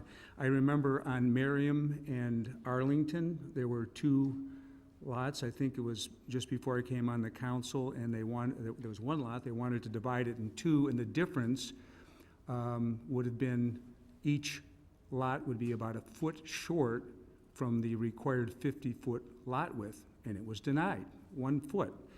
So here we have excessive, extreme variances being requested. Now the current use, came into effect in 1971, is causing some problems, but the neighbors live with it and it's acceptable. We've had discussion about a Monday night lease, and it's not just Monday night that causes a lot of parking. If you go back to what was said earlier, and if you look at the 1971 ordinance, it talked about church use only, it's gonna be locked off, and it's been used as a community center for a number of groups. And actually, I think that's kind of positive, that it's being made available. But that's a change that has been accepted over time in the community. These kinds of changes that are being proposed are not acceptable to the community. And I also want to point out that it's not what's happening now. Once it's passed, like it was in 1971, that's the zoning that's going to be around for the next, pick the number of years you want. It's already been, 40 years. So you can't just say, well, we're going to cancel this lease, because as soon as the zoning's passed, 10 years from now, when most of us, except for Alderman Mulliner, are no longer on the council, I'm sorry, and there may be a different pastor and a different board, the zoning will permit whatever that pastor or board wants to do to happen. And I did look back at the ordinance. There was a requirement in 1971 that parking was good for 3 years, and it was supposed to be reviewed not just once, but every 3 years to see if that parking conditional use would stay in place. And as an example, it's never been reviewed. It just, once you do it, zoning is going to be forever. So the parking has to be sufficient for whatever uses there's going to be. The use has to be considered to be in perpetuity forever. Now, I know that a lot of the comments that we've seen at committee and at the commission have to do with the church's finances, and I'm sensitive to that, and I'm sorry, but is I will go through some of the specific uses or variance requests. Financial issues are not the basis for zoning relief. If I said to the commission, I lost my job, I got a new job at 50% salary, the only way I can keep my house is to build a coach house over my garage, I need zoning relief. Well, that's a financial hardship. It's not the basis for zoning relief. And a lot of what we're being asked to look at is because of a financial hardship. It also has to take into consideration the rights of the neighbors and their rights to use and enjoy their property, and to have an expectation that the zoning will protect them, excuse me, and what they're doing. So I think this, personally, I think that when I saw the relief being requested and saw how much of it was, I could not believe that it went out at staff level without a recommendation that this is just too excessive. But as some of the speakers said, it went on, and it's gone through the process, and it's been a very twisted process, 2 applications. And I want to talk about some of those because I read the staff report, I read the transcripts, I read the zoning commission, I read the committee report, and I see problems. So the first one is to relocate the existing parking lot from the back to the front corner. The commission looked at the standards, and it found that the applicant did not provide sufficient information to justify 2 of the standards. First, they said they couldn't determine whether the use would not be detrimental to or endanger the public health, safety, morals, comfort, or general welfare. So they didn't find that the applicant met that standard. They also said at standard 1 and on standard 5, they said they couldn't come to an agreement as to whether adequate measures have been or will be taken to provide ingress and egress so designed as to minimize traffic congestion in the public streets. So they found 2 standards not met, and they approved it 4-2. Then it went to the DPZ. They approved it, not looking at the 2 standards that were deficient, but touting that there were reducing the number of access points, being that the parking lot wouldn't exit on Kenmore and Arlington, but only on St. Charles, and talking about the setback and number of spaces as part of a separate variance.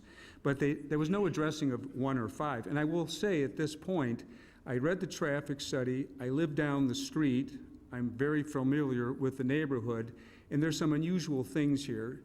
If you are exiting off of Kenilworth, heading south at St. Charles, and it's at all busy, it's very difficult to cross or to turn left. If you are at Arlington trying to cross St. Charles, the streets don't line up, and there's a lot of confusion. It's somewhat of a difficult intersection. And so now what we're going to do is take this facility and not having exits where some people can go out on Kenilworth and turn or head south if it's a Sunday morning, or go out on Arlington and go north or south. Now we're going to direct it all out from one exit onto St. Charles Road between Arlington, a difficult intersection, and Kenilworth, and I don't see that that is necessarily an improvement. As we say on the council, I'm not a traffic expert, but I bring common sense to bear on this. Neither the commission nor the DPZ addressed a certain prohibition that I think is important. The ordinance says that off-street parking spaces may be located in any yard except the required front yard or corner side yard in a residential district. And I discussed it with DPZ, and I was told what's kind of rolled into the setback. I think staff has that opinion. I completely disagree.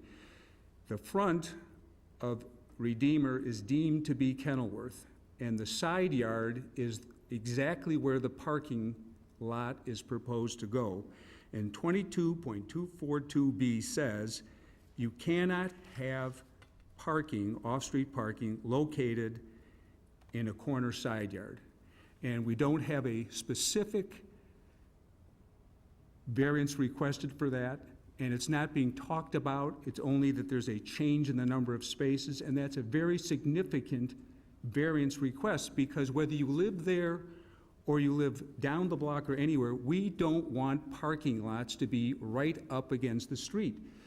If you picture North and York, where the AT&T store is, that's okay. You can pull right up and park against the sidewalk.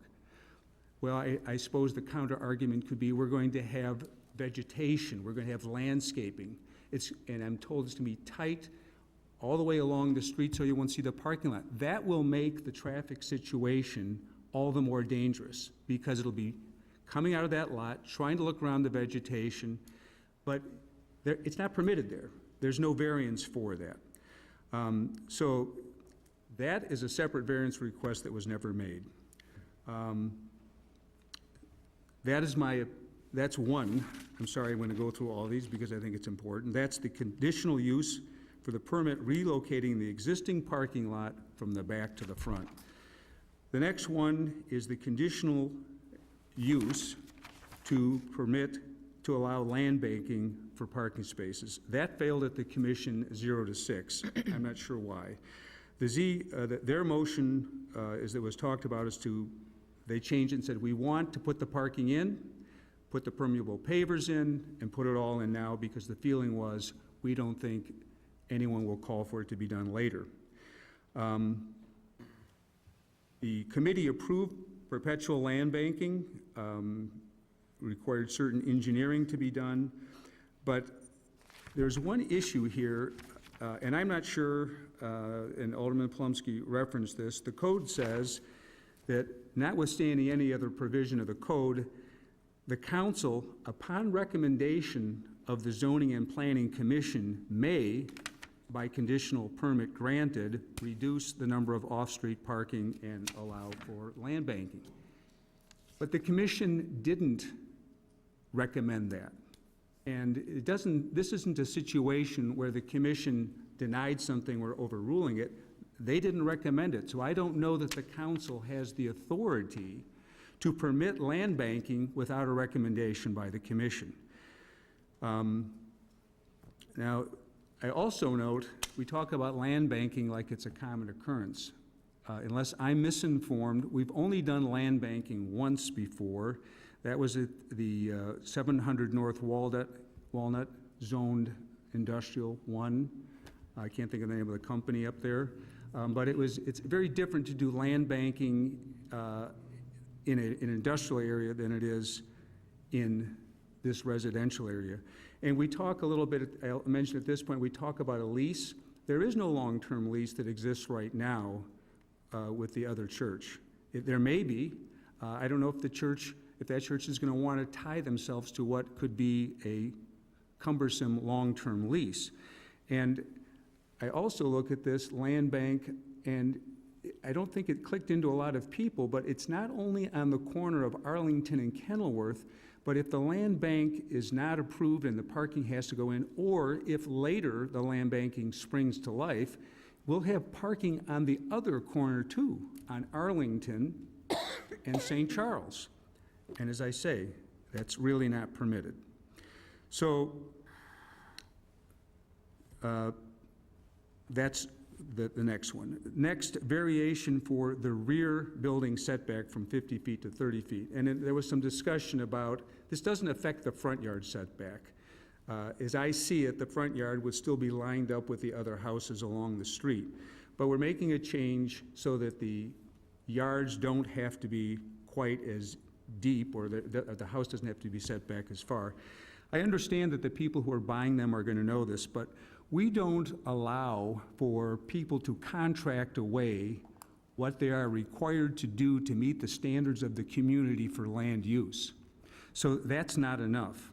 And I do believe that, as Alderman Plumsky said, this could have been engineered or designed in a different way. It might not have been quite as economically favorable for the applicant, but would have allowed the setback requirements to be met and to have the buildings put on those three lots, 5, 3, 4, and 5, without any variance whatsoever.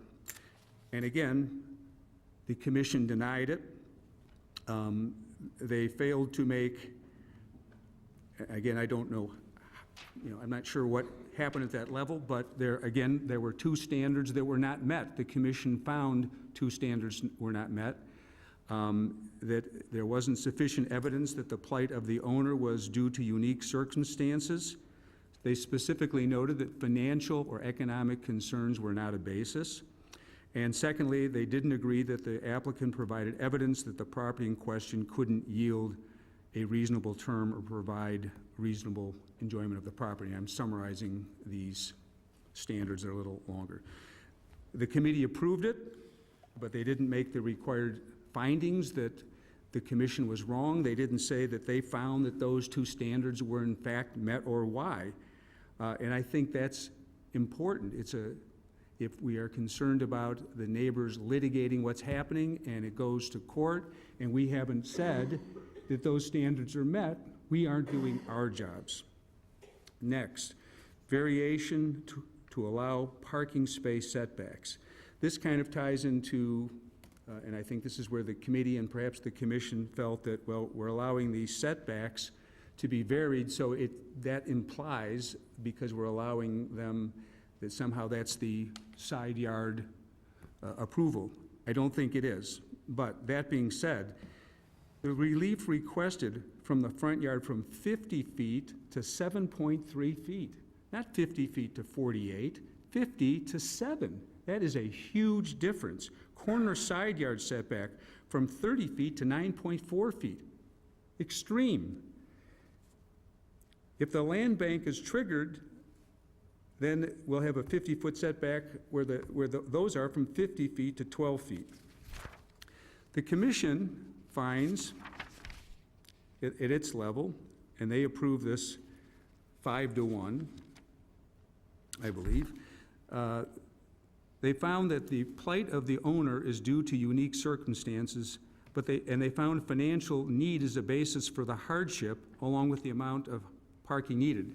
I don't quite understand it because on a previous finding, they correctly noted that financial need is not a sufficient basis with respect to a variation request. The property also can yield a reasonable return for the owner without these setbacks. In other words, the applicant failed to meet the standard, and that was another commission finding, but the commission approved it 5-1. The committee approved it without correcting the findings, so those findings aren't there. Lastly, variation for collective parking from 82 spaces to 53. The commission approved the motion to amend from 82 to 74 without land banking. I'm not sure what the justification was for reducing it from 82 that have been there, whatever, it's 67 on that property right there. I don't know why we would ever talk about reducing it. It causes problems at various times of use for the center. So to reduce the spaces only increases existing problems. The committee agreed to further reduce it to 53 spaces and then adding land banking, which to me is going to cause problems of where that land banking is going to go. I think it ignores the fact that if there's parking behind the church, I don't know the exact distance, but I can tell you from human nature, if you find the Redeemer lot is full, you are going to park on the street. You're going to park on Kenilworth, you're going to park on Arlington, you're going to park across the street. You're not going to park at the corner of York and St. Charles and walk all the way around the church and come over to the Redeemer Center. And that's one of the concerns of the neighbors, is that their streets aren't full of cars, which causes congestion problems, which causes traffic safety problems. So, in conclusion, and I'm sorry to go on, but this affects my ward significantly, I respect the church's needs, I respect the needs of the Redeemer Center, but these extreme zoning relief requests are far beyond the pale of what we would do for any other applicant. And whether the church has been there for 100 years or not, we've got neighbors that have been there for 30 years, every side has rights, but people who buy property have to know that, yes, it's possible, there will be a variance, yes, it's possible there'll be a conditional use that affects them, but nothing this extreme. I ask for your vote against this proposal. Alderman Hahn, anybody who hasn't had a chance to speak yet? Alderman Deuter. Thank you, Mayor. Without duplicating anything that's been said earlier, I support many of the comments and concerns that have already been expressed. I think most important for me is the certainty that our code provides, both for existing neighbors and for someone who wants to make a change to their site, whether it's a developer or an existing owner. You know, they should put together plans with a clear understanding of what our code allows, and they should design their projects accordingly.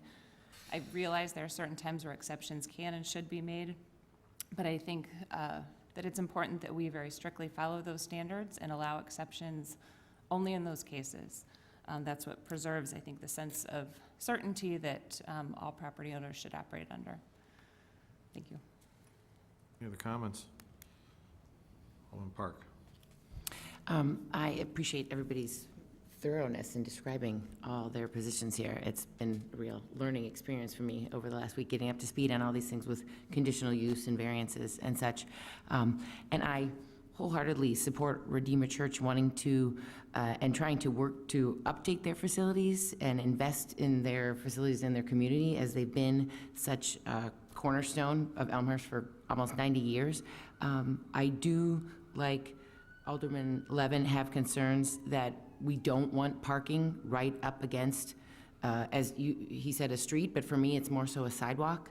I am an advocate of sidewalks and what they bring to the community as a whole. As a mom of 4 kids and a runner, I am, on these streets, on the sidewalks, not the streets, on the sidewalks with my kids, riding my bikes, or riding our bikes, trying to decide, do I ride in front of them? Do I ride behind them? How can I make sure that they're not going to get some car coming out of a driveway or anything like that?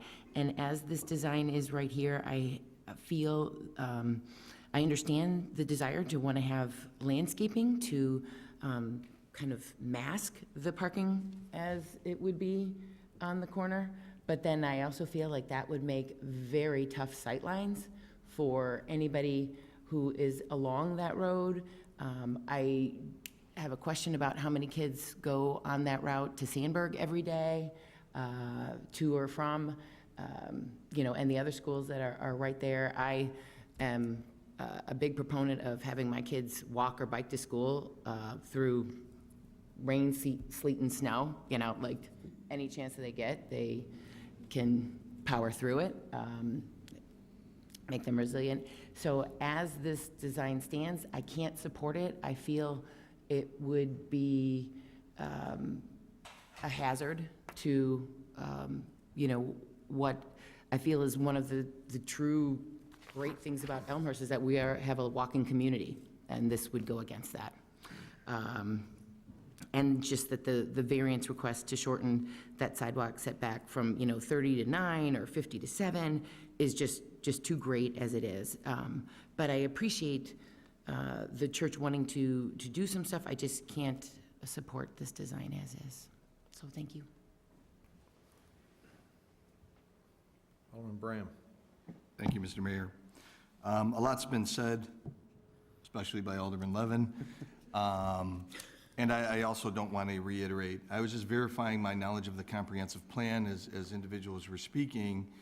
And to my understanding, by reviewing the map, the comprehensive plan shows that, our future land use, and I believe our current land use according to the comp plan, now I know that's not zoning code, but according to the comp plan, is to have these lots remain as institutional. So I think on top of everything that's already been said, and Alderman Levin summed it up, and Alderman Park as well, from the standpoint of the greatness or the severity of the variations that are being requested, on top of all of that, on top of what the Zoning Planning Commission has said, it goes against a comprehensive plan. So for those many reasons, I think that Redeemer, in all due respect to them, they can move forward under current ordinances, Obviously not as profitable as what is proposed by them tonight, but I just see this to be too severe. I liken it to the phrase of, we're trying to stuff 10 pounds of potatoes in an 8-pound bag. It's just too much for this area to deal with, and therefore I can't support it. Any other comments? Alderman Honquist. Okay, I'd like to just address a few of the comments made for this project. And again, to my original comments, as we've learned most recently, churches, nursing homes, schools have a residential play and kind of a special circumstances. To some of the comments, first off, as far as parking being up against the street, the picture can detail out that these are churches and this community center, which have been there for many decades. They're right up against the sidewalks in the street. This is right here in the neighborhood across the street. We did consider these things. They weren't dismissed.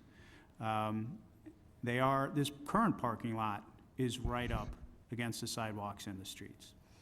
So when we looked at whether it's injurious to the neighborhood, basically what we're doing is moving a parking lot from one side to the other side of a building. Legalities aside, that's functionally what we're doing here.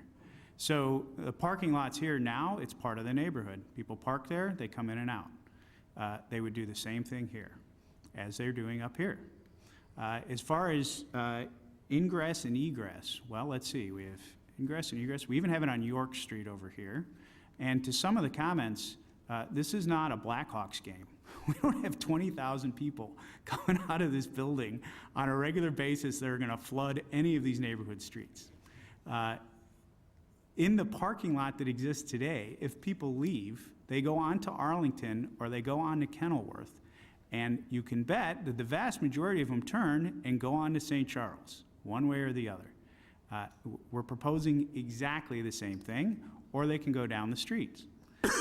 In the case of having Arlington developed here, which is one of the things personally I liked, Arlington becomes a complete residential street. So this ingress and egress becomes driveways, and if, as the applicant has requested, and that's what we're reminding everyone, they know what their use is. If they don't need this land bank, this is basically a small green space. So this becomes finishes basically an entire block of neighborhood. This then all gets blocked from there. The landscaping we're requesting is high enough to block the parking. We're not putting in 10-foot trees that are going to block the vision of people trying to get around these streets here. So those are a few of the points to ingress and egress and the traffic flow. I also wanted to comment, as everyone knows, and the reason I didn't spend a lot of time on the commission report, we obviously respect what the commission does and the work they do. They are a recommending body to us. We make the recommendation to the city council as a committee, and then we make decisions. So in this case, and in previous recent cases, what has come out of the commission was difficult to understand and difficult for us to address. So we focused on the project as the applicant had given it to us, and we used their discussions to inform ours and make our own decision. Finally, to the variances in the yards, as I mentioned earlier, I'm not going to go back through in these areas. These are sizable lots. There's no one that would tell you they're not. They definitely fit within our code. The variance is because they go up against the community center, which again is why we're discussing. This is a unique circumstance in our town. As other churches and community centers are, we have quite a few of them within Elmhurst. So I just want to address a few of those things. Parking on the street, finally, as I mentioned, as is true for any street in Elmhurst, if for some reason there is too much parking, for whatever reason, the residents have a right to come to city staff, to their local alderman, and a referral can be put forward where that is studied and addressed. So we did not have a lot of anxiety over the fact that by putting these variances in place in approving this project, that the neighborhood would be quote-unquote stuck with a traffic problem or parking problem. They have the same right as any resident to come forward and discuss with the alderman or city staff to have that addressed. So those are my comments. I just wanted to address some of the things I heard, and again, ask for your support. Thank you. Alderman Bram. Yeah, thanks, Mr. Mayor. Just kind of a question in regards to the conditions and how it impacts stormwater relief. I don't know if the committee and maybe one of the committee members could speak to this, or maybe city staff, but with this land banking, and I thank Alderman Levin for reminding me that we've done land banking once before, because when I was reviewing this, I didn't recall any instance that we utilized this concept. But stormwater, what is proposed, I don't see an area that is proposed for stormwater if this moves forward. My assumption is that stormwater, if there is a need for any additional stormwater detention, would be in these areas that is proposed as land banking. But if that is the case, and if my assumption is accurate, then that kind of provides a moving target, because then if that is developed down the line for a parking, for additional parking, then what's going to happen with stormwater? I do want to applaud the committee for these conditions that were put on, or put as part of this recommendation. Very creative. I agree with Alderman Levin in regards to the lease that is not here today.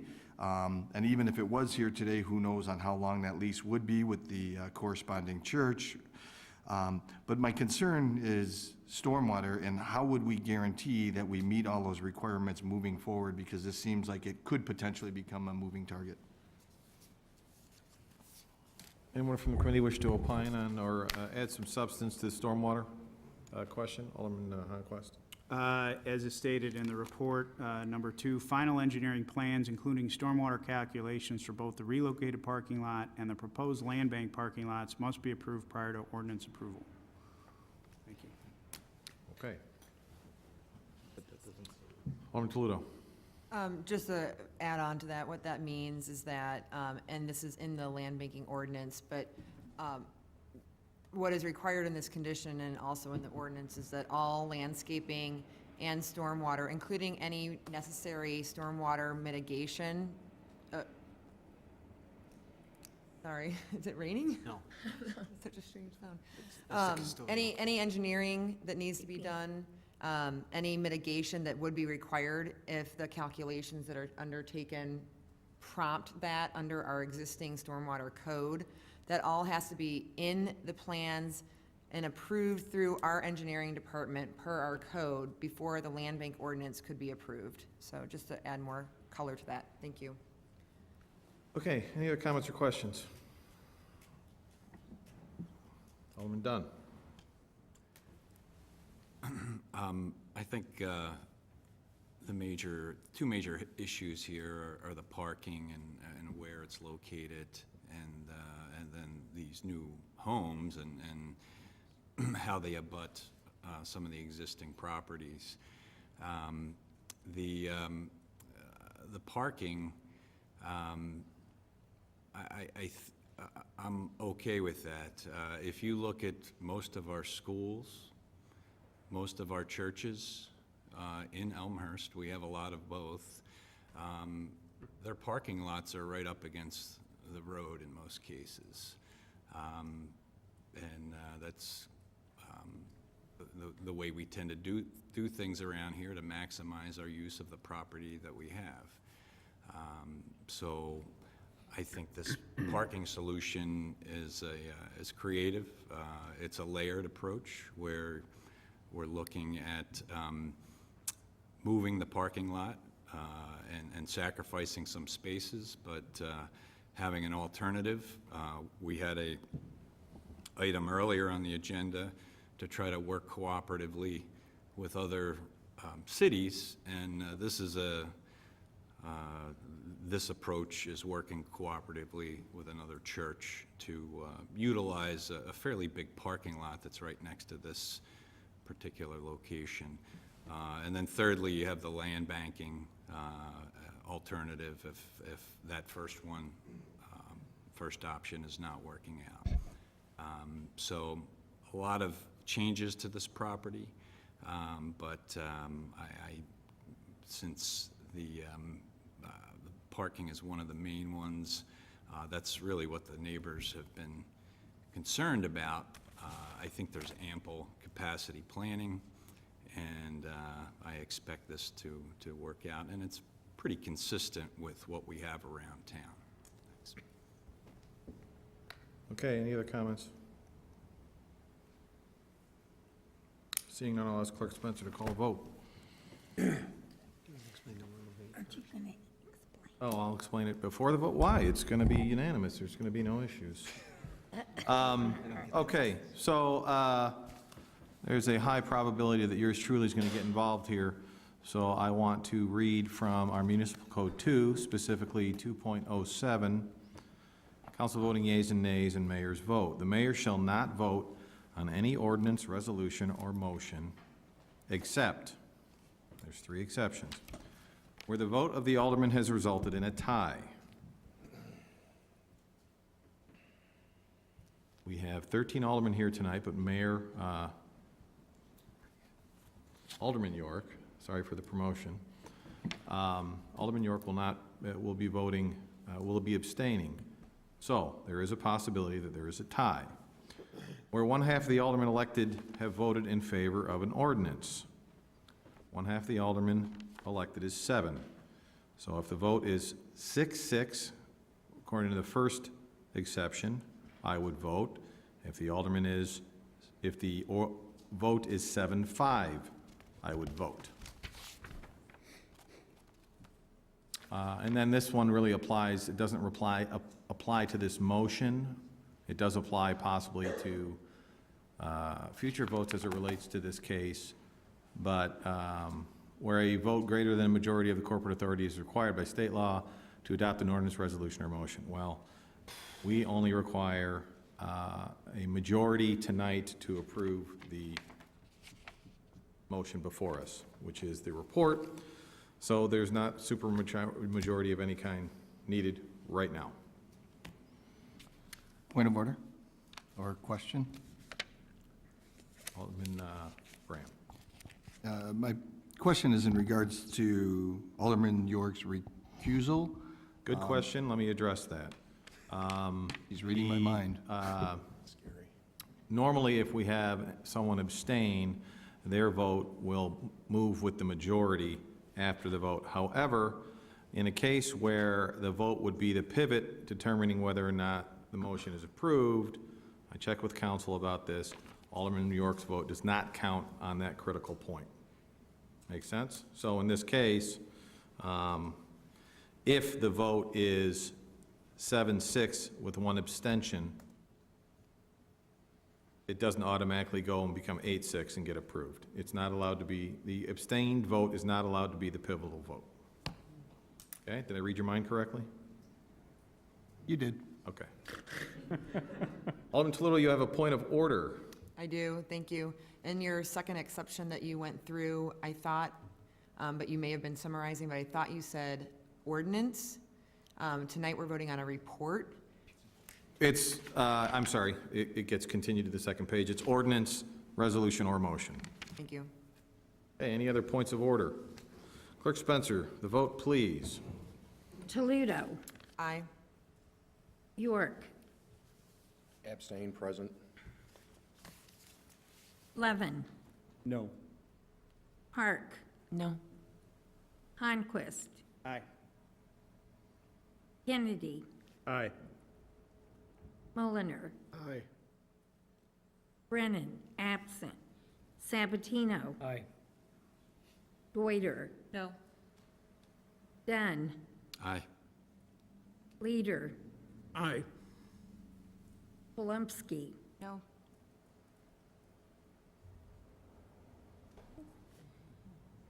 Did I call Mulliner? Graham. Okay, yeah, Graham. No. All right, that is 7 ayes, 5 nays, 1 absent, and 1 abstention. So Mayor, Yes? Yeah. is that an aye? No. As I read in Municipal Code 2, one half of the aldermen elected have voted in favor of an ordinance, that's 7. Therefore, I am required to vote. As it relates to the motion before us approving the report, I vote yes.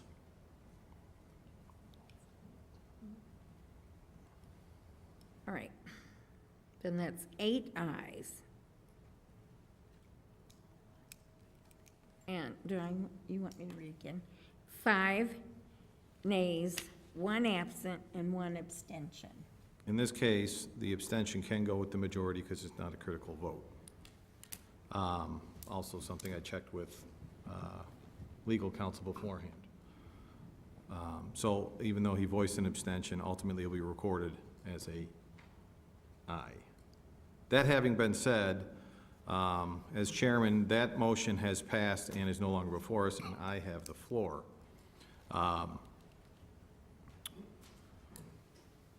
You'll notice a couple of things, and I'm addressing the council, but also the folks in the audience.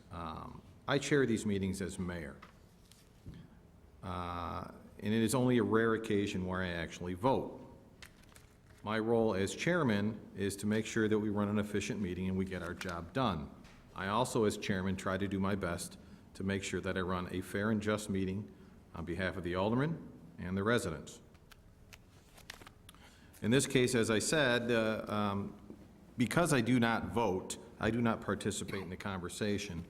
But as it relates to this specific vote, I am going to follow up with, not only am I chairman and explain to you my role, in this situation, I am doing my best to balance the rights of the landowner and the neighbors. I believe this is a unique situation. We have an alderman that is abstaining. We have an alderman that is absent. We have a decision that, in my opinion, is not cut or dried and very complicated. I do believe, and this was the reason for my vote, that this application before us deserves full council discussion. And I believe that that's the right of the applicant in this case. However, that having been said, it is important to note some of the rules I just read, some of our city code ordinance that I just read before us. Because this was a vote, because this was a report, the committee was just requesting an approval of the report to move it on to council for further consideration. When it comes back to council, it is important to note that there will be 5 separate ordinances. Amended conditional use, 3 variations, and the subdivision. As was noted, and I want to clarify, as was noted during the discussion, 2 of the variations, the collective parking provision and the rear yard setback, as presented by the committee and recommended by the committee, are in contradiction with what the commission recommended, specifically listed in our code. And it is a unique situation, as Alderman Palumski pointed out. If the commission and ultimately the council is going to overturn a recommendation on a variation from our own commission, it requires a supermajority. So, for all of those reasons, including the ability for the aldermen to discuss individually each ordinance that will come before them, that was the purpose of my vote. Now, I will say, as it relates to 2 of these variations, they will require a supermajority. Correct me if I'm wrong, City Attorney, but the supermajority in this case is 2/3 of the aldermen, which is 9.3 aldermen. We don't have 0.3 of an alderman, so we round it to 10. So, when this comes back before council, I would anticipate it would be next council meeting, but you never know. I know there's certain conditions that need to be met before this stuff gets brought before council. When we vote on it next, both of those variations will require 10 votes from this council. That's all I have to say about that.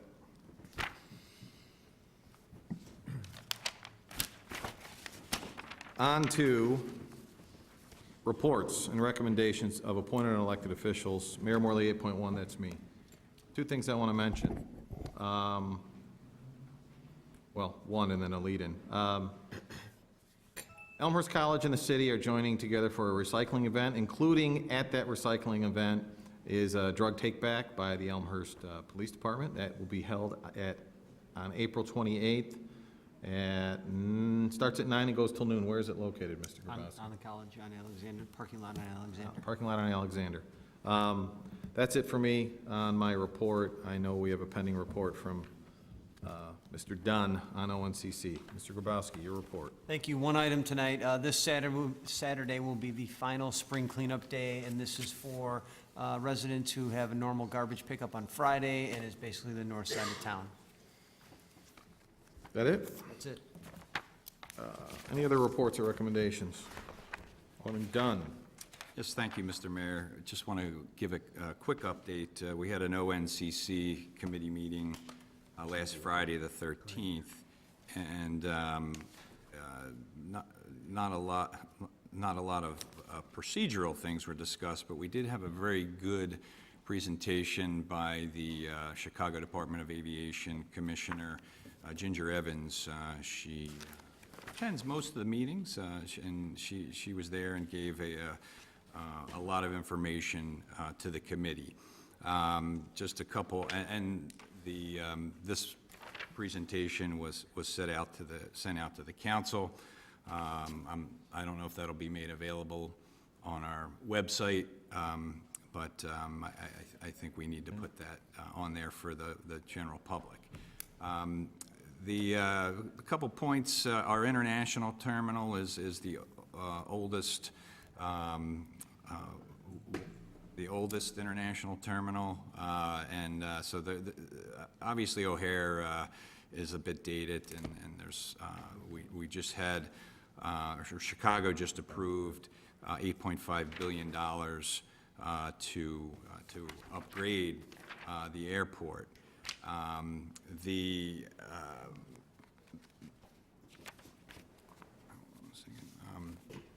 The terminal area plan, or TAP, is what this is referred to as.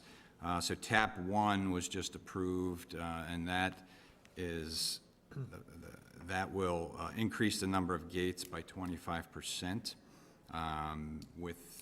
With gates, you get a lot more traffic, a lot more flight traffic. So we expect that we will see flight traffic increasing in the future. So certainly that could be a concern. We're staying in touch with the goings-on at O'Hare, and any type of traffic will be something that we'll be keeping an eye on. As I stated, this TAP 1 over the next 10 years is an $8.5 billion project. TAP 2 is a 30-year time frame. That's not approved yet, so that is going to be probably significantly north of that first $8.5 billion. There's a lot of new buildings and terminals that you can see in the presentation that was provided. One thing interesting is right now the projections are to be about 15% less than the original OMP forecast, where the environmental impact statement was done. We're at less traffic than was projected, but that certainly will increase with these increased gates. Some of the benefits, $15 billion a year in increased GDP for the region, and about 75,000 jobs regionally, collectively in the area. And of course, some of these are going to end up in Elmhurst, so that is a good thing for Elmhurst. Another item to note is the Fly Quiet Committee that is going to be made permanent. The ad hoc nominating committee is almost wrapping up their recommendations, and that will be announced. The membership for that Fly Quiet Committee will be announced April 30th at the executive committee meeting. So we're waiting and anticipating the results of that, and we do have a request in to hold a seat there. So that's my report on ONCC. Just also want to touch on a meeting that Alderman Leader and I, along with the city manager and assistant city manager with the Union Pacific, so we're going from planes to trains. Union Pacific obviously is the railroad that comes right through the center of town. It's very noticeable to those of us that live here. We had an incident where there was a rail grinder parked on the siding for consecutive weekends, and it was rather disturbing to some of the residents that live near it. So we wanted to get together with some UP officials just to understand how we would properly escalate issues like this. So they explained that there was a disconnect between the regional UP organization and the more local management. There was also a disconnect between the freight railroad operations and the commuter operations, which led to this problem. And we feel that will not occur in the future.